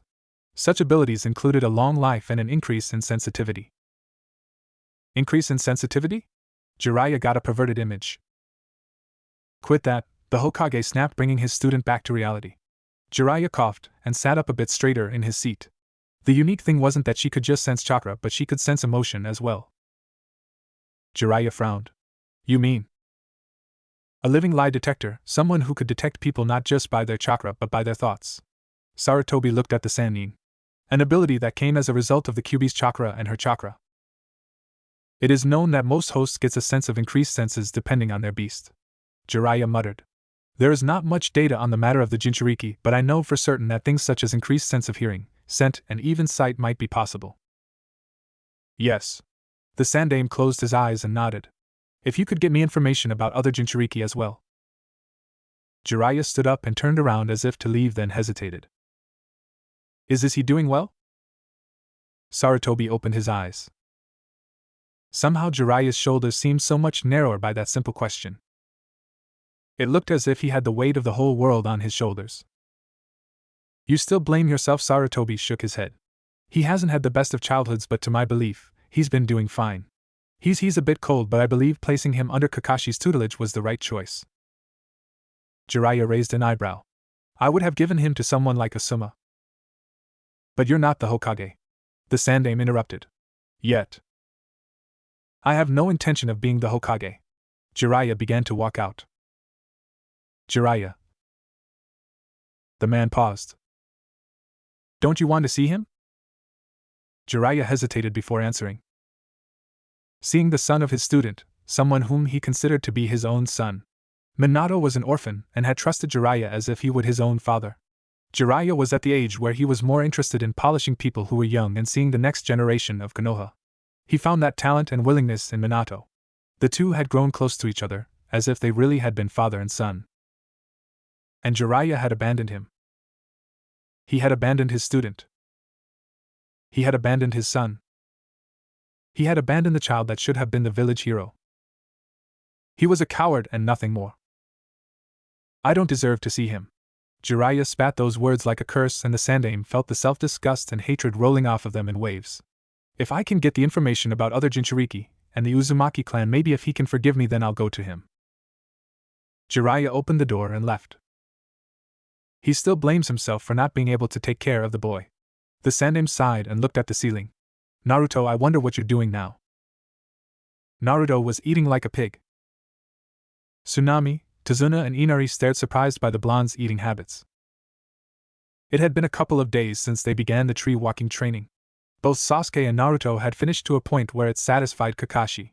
It was the last day before the whole team would move out to protect Tazuna on the bridge at the same time. The blonde ate whatever that he touched, whether it was rice or a side dish. Sakura, Sasuke, and Kakashi was used to seeing the blonde's table manners. They ate their food calmly, keeping their bowls close. Kakashi had already finished his meal and just sat at the table watching his students. Sakura ate sparingly, thinking about the future and the success of this mission. Sasuke ate almost as fast as Naruto, though not nearly as messy. They finished the meal and Naruto slumped back in his seat, patting his stomach. How's training going, guys? Tazuna smiled at them, happy to just have a lot of people over at his house. It had been a long time since he had guests, and having 3 additional kids in the house gave him the false illusion of prosperity in his country. It seems, Kakashi drawled, that Sakura is the most talented of the 3. His single eye turned into an upside-down U. Isn't that right, Sakura? The girl nodded, glancing at her teammates. Sasuke seemed pissed off about the comment, but Naruto ignored it completely, looking up at the ceiling. Well, Tazuna missed the Uchiha's reaction. It's really great having strong ninjas such as yourselves here to protect us until the bridge is finished. Yes, it is. Tsunami smiled at them, handing out cups of tea. Don't you think so, Inari? The boy wore a white hat with 2 blue stripes on it. He wore a beige shirt with a large round collar and an overall over it. He had been sullen throughout the whole meal, only taking a bite or 2. His bowl in front of him was nearly full. Sakura had noticed that during the whole meal he had been glaring at the 3 in turn, never getting rid of that brooding light in his eyes. It's useless. Sasuke looked up, his eyes filled with sudden attention. The blonde halted from looking up at the ceiling and looked at Inari instead. Even Kakashi's smile melted off of his face. Sakura gasped a little softly. Inari. Tsunami immediately reprimanded him. What are you? It's true, Inari screamed, closing his eyes and clenching his fists. Gato's just going to kill him. They're just going to end up dead. Inari. Tsunami began again. That's enough. I'm just saying what needs to be. Coward. Inari turned towards Naruto. What? He whispered. I was the same kind as you. Naruto whispered, his voice just as low. A coward. But you know what the difference between me and you is? Naruto continued ignoring Inari's look. I never gave up. I never put my tail in between my legs like a defeated dog and turned over to show my belly in submission, Naruto snarled. I never gave up even if it meant that I was bloodied and beaten. Even if it meant that I would be killed, I never gave up. That's the difference between me and you. Naruto got up from his chair and left. Inari looked down at his hands. Giving up, never giving up even if you're going to be killed. Kakashi looked at the blonde's back. Naruto. Naruto was studying the book in the room. The back of the page had to do with pressure points on a person's body. The person's body was spread apart as if it was on a dissection board, arms and legs spread wide. The genital area was void of anything. Other pages had both pictures of men and women and held different pressure points. But this one featured only one picture. Naruto read the letters and the corresponding pressure points, which were surprisingly easy to memorize. He wondered if this was what the hunter Nin had used to put Zabuza down in what Kakashi called fake death. You are only touching the tip of the iceberg, whelp. Naruto narrowed his eyes. What do you mean? The book is much more sinister than just fake death, the fox commented. I advise you not to take it lightly. But the language as you go near the beginning of the book, thought Naruto. That is for you to figure out. I guess I'll have to visit the library back in Konoha. The blonde looked at the picture one more time before folding the book and putting it back in his shirt near his chest. He closed his eyes and lay down, folding his arms above his head. He was currently not too far from Tizuna's house, laying down on the grassy area.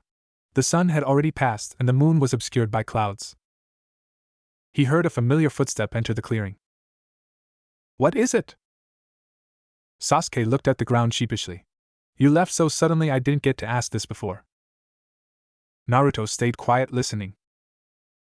Can you fight me one more time? Naruto sat up, looking at Sasuke with a tilt to his head. What? Sasuke swallowed. I said, he muttered, getting into his stance. Fight me one more time. Naruto pulled a knee close to his chest regarding the Uchiha. Something about him seemed different, resigned somehow. Naruto opened and closed his fist a few times, starting to feel his blood boil. To him, fighting wasn't entertainment or enjoyment, it was to survive and nothing else. To fight, it was to kill or be killed. Naruto regarded Sasuke, wondering what was going through his head. Naruto cast out a hand and flicked his fingers a couple of times, giving Sasuke the go-ahead. Sasuke didn't waste the opportunity that Naruto granted him. He leaped backwards at the same time that Naruto seemed to lurch forward, rushing towards the Uchiha. The Rookie of the Year formed hand seals blazingly fast. Before, Naruto's speed had been able to keep him from using the hand seals. But this time Naruto had started while sitting down. In normal circumstances Naruto was a lot faster, but this gave Sasuke the edge he needed to use his ninjutsu. Katan, Hausenka no Jutsu. Sasuke put a hand to his mouth and began to blow in short, controlled breaths, shooting out multiple fist-sized balls of flame. Naruto drew back his left foot and planted the toe on the ground a bit behind him. He pivoted using his right foot, drawing a perfect semicircle on the ground in front of him. But that wasn't all. As he spun, his left foot released black chakra in an upwards arc that flew towards the blasts of flame. The chakra washed away the flames, revealing the shuriken within. The shockwave of chakra caused the fire to dissipate and washed over Sasuke as well. The Uchiha expected this and crossed his arms in front of him, riding the wave and skidding backwards. Naruto was suddenly in front of him. Sasuke cursed inwardly. Shit. Naruto hooked Sasuke's arms with the crook of his knee and lowered his leg, lowering the Uchiha's arms as a result. Naruto's other leg was raised into the air as soon as his hook leg touched the ground. He leaped up with it, bringing the knee of his other leg on the back of Sasuke's neck. The Uchiha reeled against the blow, his torso lowering dangerously low to the ground. However, Sasuke had used the moment that Naruto had lowered his arms to drew two kunai. He flicked them from behind his back, sending them towards the blonde's face. Naruto reeled back, barely dodging the pair of kunai. He used his knee on the back of Sasuke's neck to press down harder, spinning over Sasuke's body and landing on the other side facing the sky. Naruto, while his torso was bent nearly 9 degrees backwards, brought his right arm up in a fist with only his index finger pointed towards Sasuke. The finger entered a spot near his shoulder and chest. Sasuke spun, leaping away in the opposite direction. Naruto did not give chase, watching the Uchiha regain his breath. The blonde looked at where he had drawn the arc, noticing a big groove there. The technique had been something he had been working on lately. He knew that his black chakra was dense enough to not just channel in his legs but to shoot it out afterwards. Naruto had drawn the groove in the ground to help channel his chakra in the right direction. It helped to stabilize his leg and foot. Sasuke gasped and then widened his eyes. His right arm wasn't moving. Rather, he couldn't feel it. He looked at his right arm to find it hanging there limply as if it didn't belong to him. No matter how much Sasuke tried to move it, the arm simply refused to budge. He even tried to channel chakra into it but could not feel any response. He looked at the blonde. When did he learn this, that ranged attack with the chakra, and now this? He's completely erased his weakness against ranged attacks, Sasuke gulped. He's gotten further away from me once more. Naruto turned around. I believe we're done here. Naruto left, leaving the kneeling Uchiha looking at his hand. Sasuke stared at the receding blonde's back until it disappeared into the darkness of the night. To Sasuke it seemed as if the shadows willingly wrapped themselves around Naruto, lapping at his entire existence, as if they were hungering beasts salivating and wrapping their fangs and lips around a much-wanted morsel. Sasuke knelt in the grass for a bit longer, then fell on his butt, sitting down and rubbing his right arm with his left. It did not take long before intense pain began to invade his right arm. The Uchiha hissed but did not scream. He massaged his right arm gently as the waves of pain rolled off of his arm. Kakashi plopped himself down next to Sasuke, startling the young Uchiha. So you challenged him again? Kakashi glanced at Sasuke's arm. What's this? Sasuke did not answer. Instead, he glared in the general direction of Naruto's path once more. Kakashi allowed silence to reign, choosing not to speak and simply offer the Uchiha progenitor his presence as a comfort. The two Sharingan wielders stayed like that next to each other. It was a long night, broken only by the sound of Sasuke's sobs.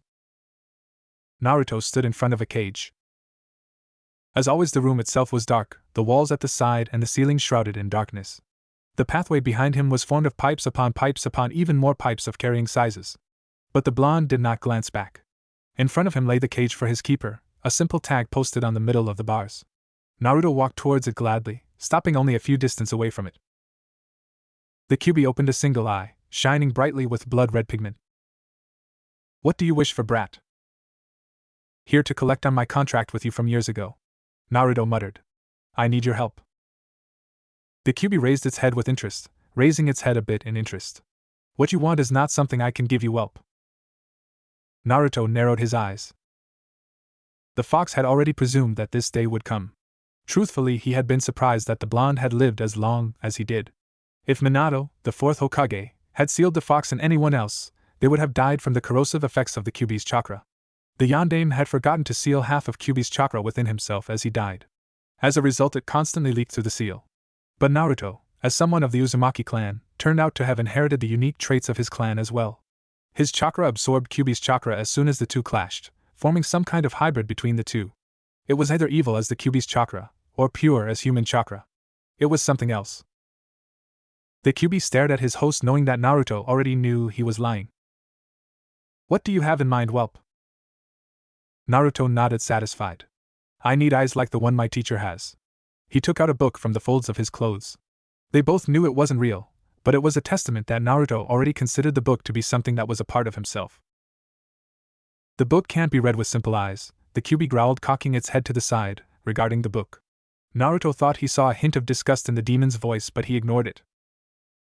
You need knowledge to go along with it. Naruto stayed silent, listening. The Kyuubi considered his options. He could give Naruto some form of the Sharingan, but he was not sure how effective it would be. He didn't really want to explain the origin of ninja arts, and why he could not give him the eye. Also, simply giving Naruto the eyes would result in unforeseen consequences. As much as the fox hated his captor and the world, he didn't want to give Naruto a power that would give leverage over him. Judging by how Naruto's chakra had reacted with his chakra, most likely the eye would be some type of mutation between the two as well. The QB considered the cursed book in Naruto's hand. The blonde couldn't see it. But he could. The book seemed to have countless, hundreds and thousands of tiny tentacles. But if one would look closely, these tentacles were actually in the form of a torso of a human. Each of them couldn't be told apart from the other. Due to the years they had spent and the torture that they had undergone through life, they possessed a singularity. Now they were one, simply having two black holes for eyes and a larger one for their mouths. Their arms were rounded, either swaying with the non-existent wind or holding their cheeks as if scared or shocked of something. There was a hollow wounding wail of 1,000 souls in the air. The QB hated it. But he felt as this was fate and destiny. I'll give you the eyes, and in those eyes the knowledge needed to read that book.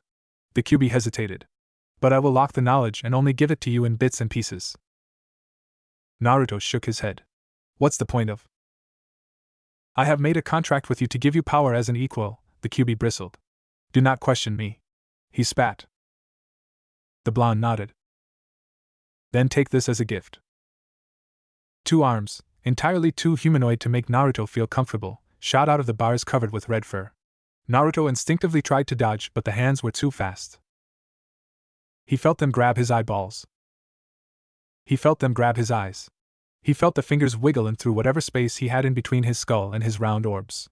It was a feeling of perversion, as if something most sacred and treasured within himself had been tainted and touched. He heard screaming in his ears and realized that it was his own.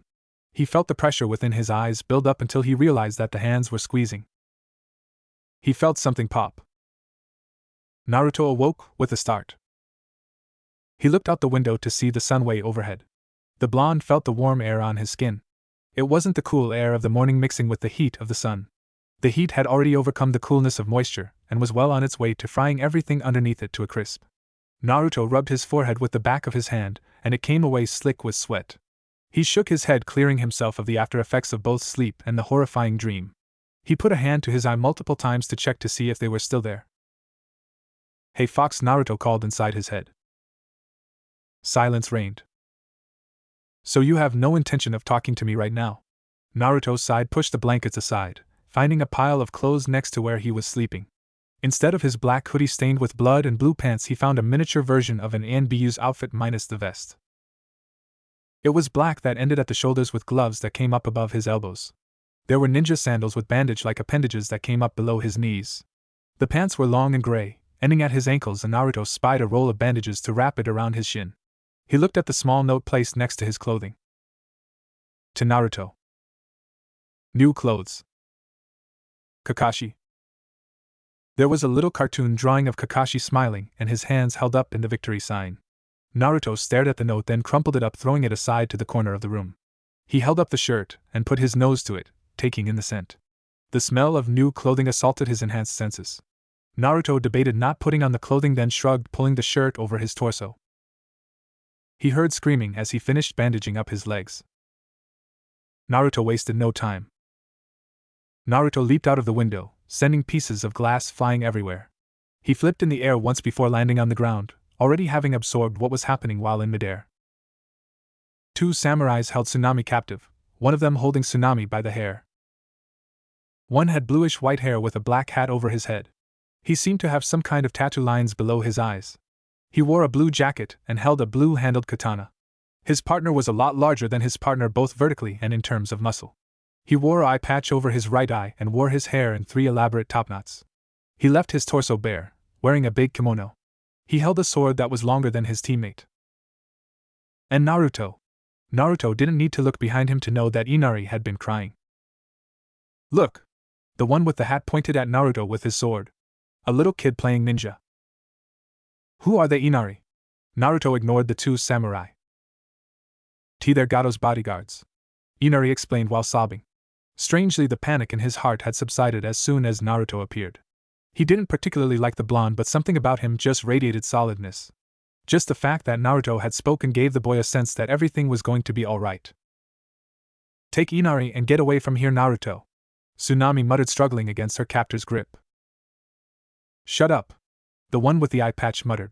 He drew his sword, handing the struggling woman over to his partner. Hold her, Zora. He licked his lips. I'm going to chop this boy up. Stay back, Inari. Naruto lowered his stance, bending his legs and putting one palm on the ground below his chest. His other hand went behind his back. The blonde began to leak black chakra from his body, sending trails of black smoke into the air.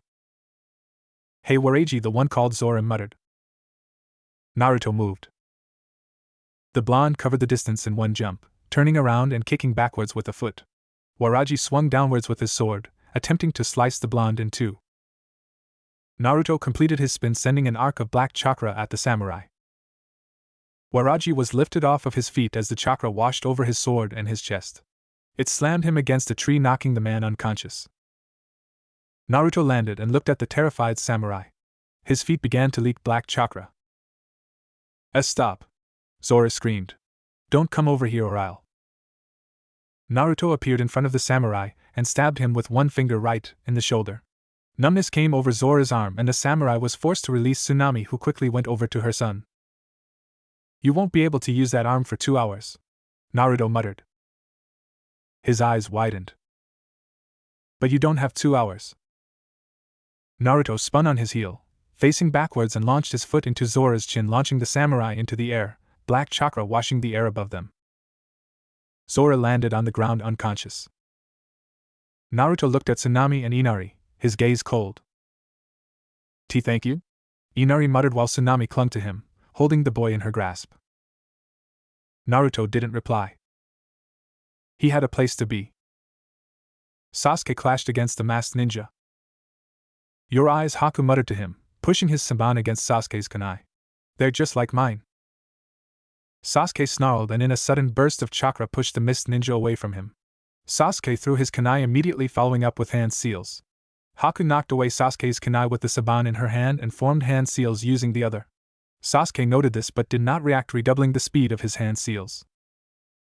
Fast. Haku doubled the speed of her own hand seals as well. Sasuke finished his jutsu first. He put a hand to his mouth and breathed a large fireball into life, firing it towards the mist ninja. It hit Haku and exploded. Sasuke breathed heavily, looking at the remains of the fire, an ash cloud that the explosion had created. Most of the ground was on fire, along with a few senbons and kunai strewn about. He wiped the sweat off of his forehead, considering his options. He could go back and help Sakura, or he could go and help Kakashi in his battle against Zabuza. He definitely found the latter more appealing, but knew deep down that he would just be a pest in that battle. He would have to survey the situation first, and only jump in if there was an opening, and no danger of him creating an opening for Zabuza by having Kakashi save him. Sasuke turned around. Senbons whistled through the air. Sasuke rolled forward and grabbing two kunai in one hand from the holster on his thigh. He came up on one knee and turned his torso, throwing the two kunai behind him and knocking the senbons out of the air. His eyes widened. 1,000 long needles made of water surrounded him, leaving no space for escape. Secret technique, Haku whispered. She rose out of a puddle of water somewhere behind Sasuke, her face downcast and mask shrouded in shadow, her posture relaxed, looking like the god of death himself. 1,000 flying needles of death. The needles sped towards the Uchiha, making the air hum with their chakra. Sasuke channeled all his chakra to his legs, his left hand clutched into a single hand seal to help with his concentration. The other one dipped into the holster on his thigh. The needles exploded into water as they collided with one another at the space where Sasuke had been. Haku somersaulted backwards as shuriken hit the ground where she had been. Haku continued to leap away as barrages of shuriken continued to follow her, stabbing themselves into the ground. She finally flicked her wrist, feeling a senbon in her grip. Instead of dodging the next shuriken missile, she blocked it, sending it spinning end over end towards the side. Haku didn't stop there. She lifted her arm, putting her hand behind her head and using the senbon in that hand to block the kunai that Sasuke had just tried to stab her with. Zabuza and Kakashi were in a similar situation. Kakashi held a single kunai in each hand and had crossed themselves in front of him, blocking the monstrous blade that Zabuza favored so much. They stared at each other from behind their respective weapons, their eyes meeting and getting the measure for each other's strengths. Your brat is pretty good, Zabuza spoke through the bandages wrapped around his mouth. For a brat, that is. Kakashi didn't smile, but a playful tone entered his voice. Sasuke, he grunted, is the #1 rookie of the village. Sakura is the brightest, and well, I believe that Naruto is the one ninja that you won't underestimate out of all of them. Zabuza narrowed his eyes. Remember the day Haku came back with a broken arm. It had set their plan back a couple of days, something that had annoyed Gato greatly. Gato had badgered him in return, and Zabuza had considered killing the man a few times as well. "Oh, I won't," Zabuza promised. "Then let's pick this up before he gets here," Kakashi whispered. As if on cue, the two Jounin-level ninja pushed at the same time, leaping away a few feet in the opposite direction. Kakashi immediately threw both kunai towards the missed Jounin. Zabuza swung his sword sideways, hitting the kunai precisely on their point with the blade edge. He held up a hand seal and began to spin his sword with one hand. A humming sound began to fill the air, growing louder and louder. Kakashi found himself drawn to the noise. A kunai embedded itself in his forehead. Kakashi spun around, put out a palm as the real kunai entered it with the sound of metal entering flesh. He winced but focused on the pain, attempting to block out the humming sound produced by Zabuza's sword. The mist began to roll in like rain clouds of a storm, thickening the area with heavy moisture and reduced visibility. "I see." Kakashi took the mist kunai out of his palm. It was different than the standard Konoha kunai. It was long, but near the handle there was another protrusion forming a jagged edge. It made the kunai look a lot more sinister than others.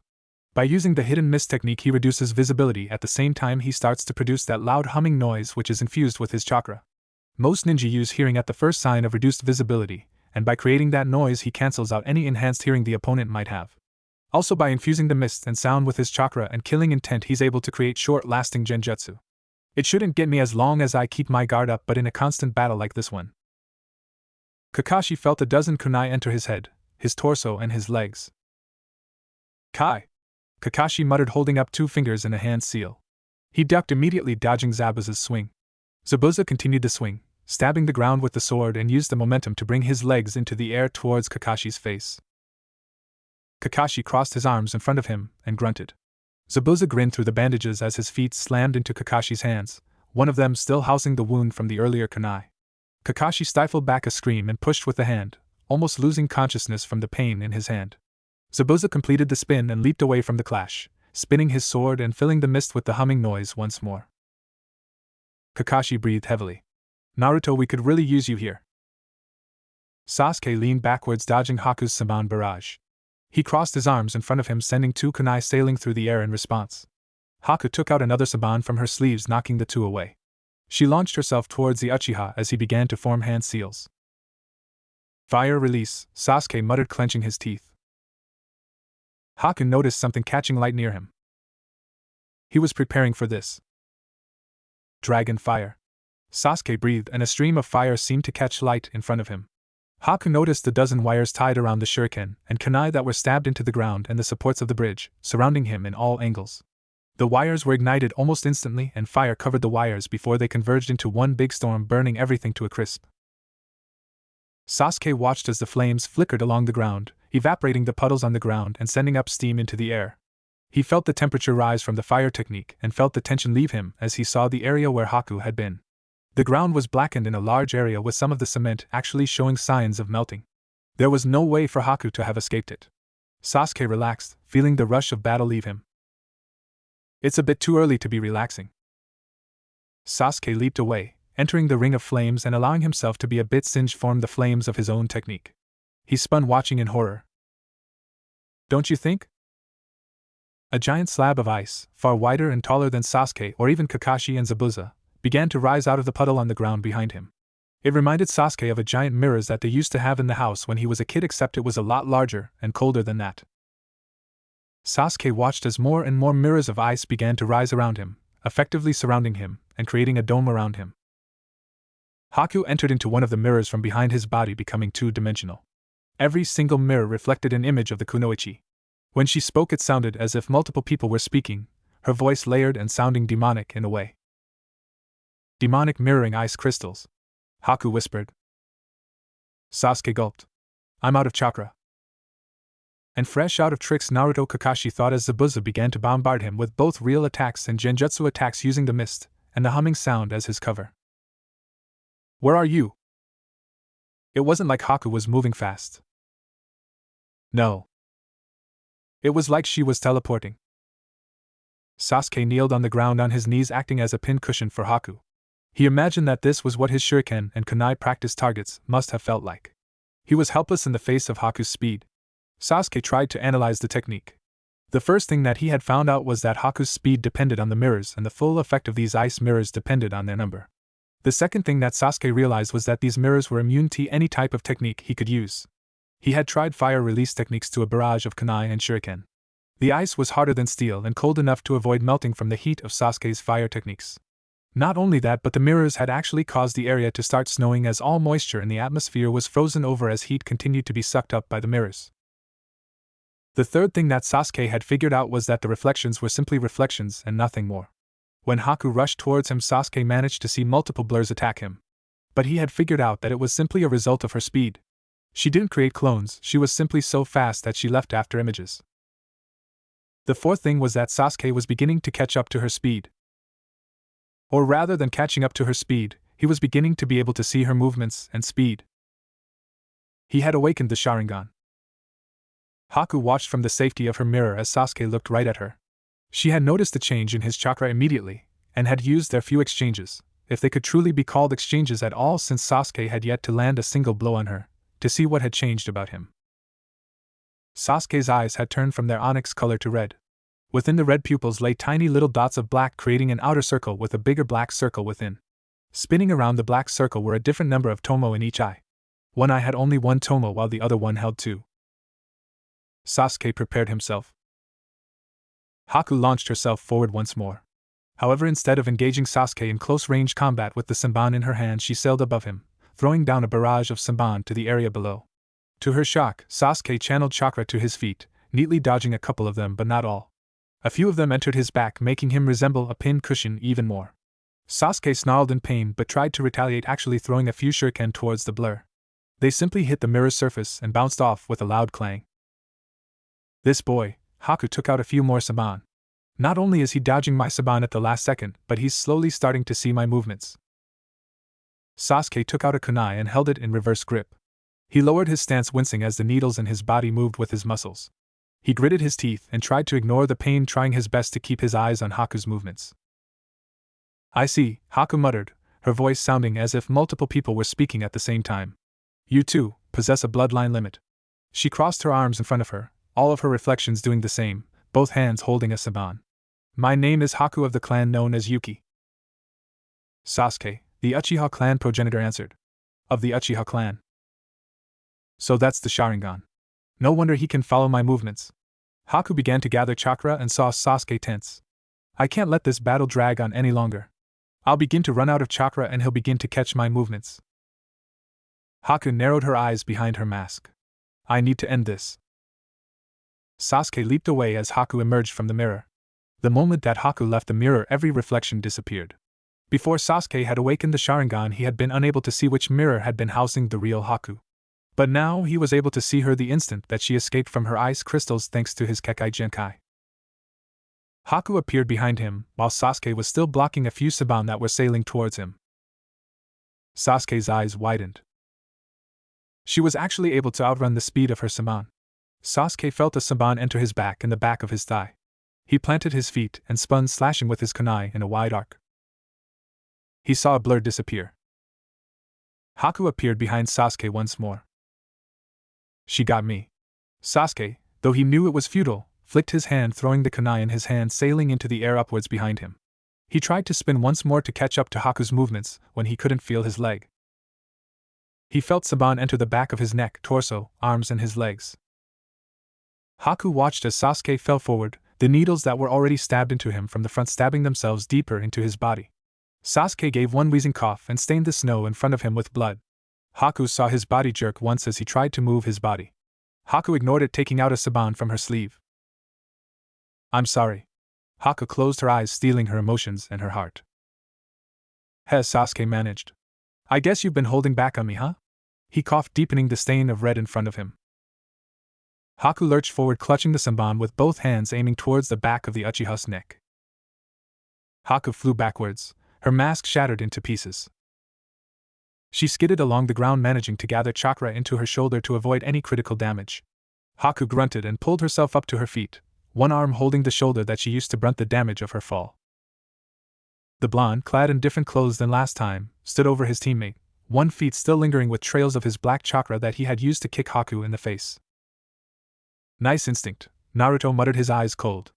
You sensed that kick rather than see it, didn't you? Haku stepped backwards, planting one foot inside the mirror. You won't find me as easy to defeat as last time. She entered the mirror, her body being reflected through all the mirrors once more. Naruto's eyes glanced from left to right, surveying his surroundings. His hands began to leak trails of shadow, sending them wafting up into the air. Fast, Sasuke whispered as blood began to pool around his head. Should have, he coughed, sending a few spittle of blood onto the snow. Stayed outside, he finished feebly. Naruto looked down at the Uchiha, then frowned. His eyes, he noted. They're the same as Kakashi Sensei's. Are you done? Whispered a voice right behind him. Naruto reacted with immediate violence, spinning around with a single vicious kick, leaving an arc of blackness in the air. The foot connected solidly with the back of Haku's fist, which was clenching a Senbon. Haku grunted under the impact, and felt her wrist strain underneath the kick's weight. With her other hand she stabbed sideways, attempting to stick it in Naruto's temple. Naruto held up the back of his own fist. Over his fist, a few centimeters away, was a flat, smoky-looking shield made of black chakra. The Senbon stabbed into it but stopped right before actually touching Naruto's skin. Fast, thought both shinobi at the same time. Naruto twisted his fist. To Haku's shock, she felt the Senbon being wrenched out of her grip. The blonde's black chakra acted like a physical substance.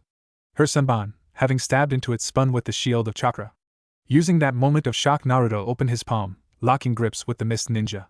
He quickly bit the Senbon that his chakra had dragged near his face, letting it be held horizontally across his face. Naruto's other hand stabbed out with an index finger. With a sickening sound, his entire finger entered her shoulder. Haku's eyes widened. She spun so that she was lined with Naruto's shoulder to shoulder. But she already felt her arm, which had blocked Naruto's kick, go numb. He hit my pressure point at exactly the right position. Haku's thoughts were racing at almost the speed of light. The shock of having her own technique used against her, and the fact that he had done it perfectly, even without a weapon, had sent her into mental shock. Even if he took my book, how did he decipher it? Not to mention he's only had it a week or two at most, this boy. Naruto skidded on the ground sideways so that he was face to face with the ninja once more. All your speed is useless, he nodded towards their locked grips. If I have you like this. She flicked the wrist of the hand of which they had locked grips. Two Senbon launched out of her sleeve, shocking the blonde. He turned his head sideways and spat the Senbon in his mouth and reached out with his other hand.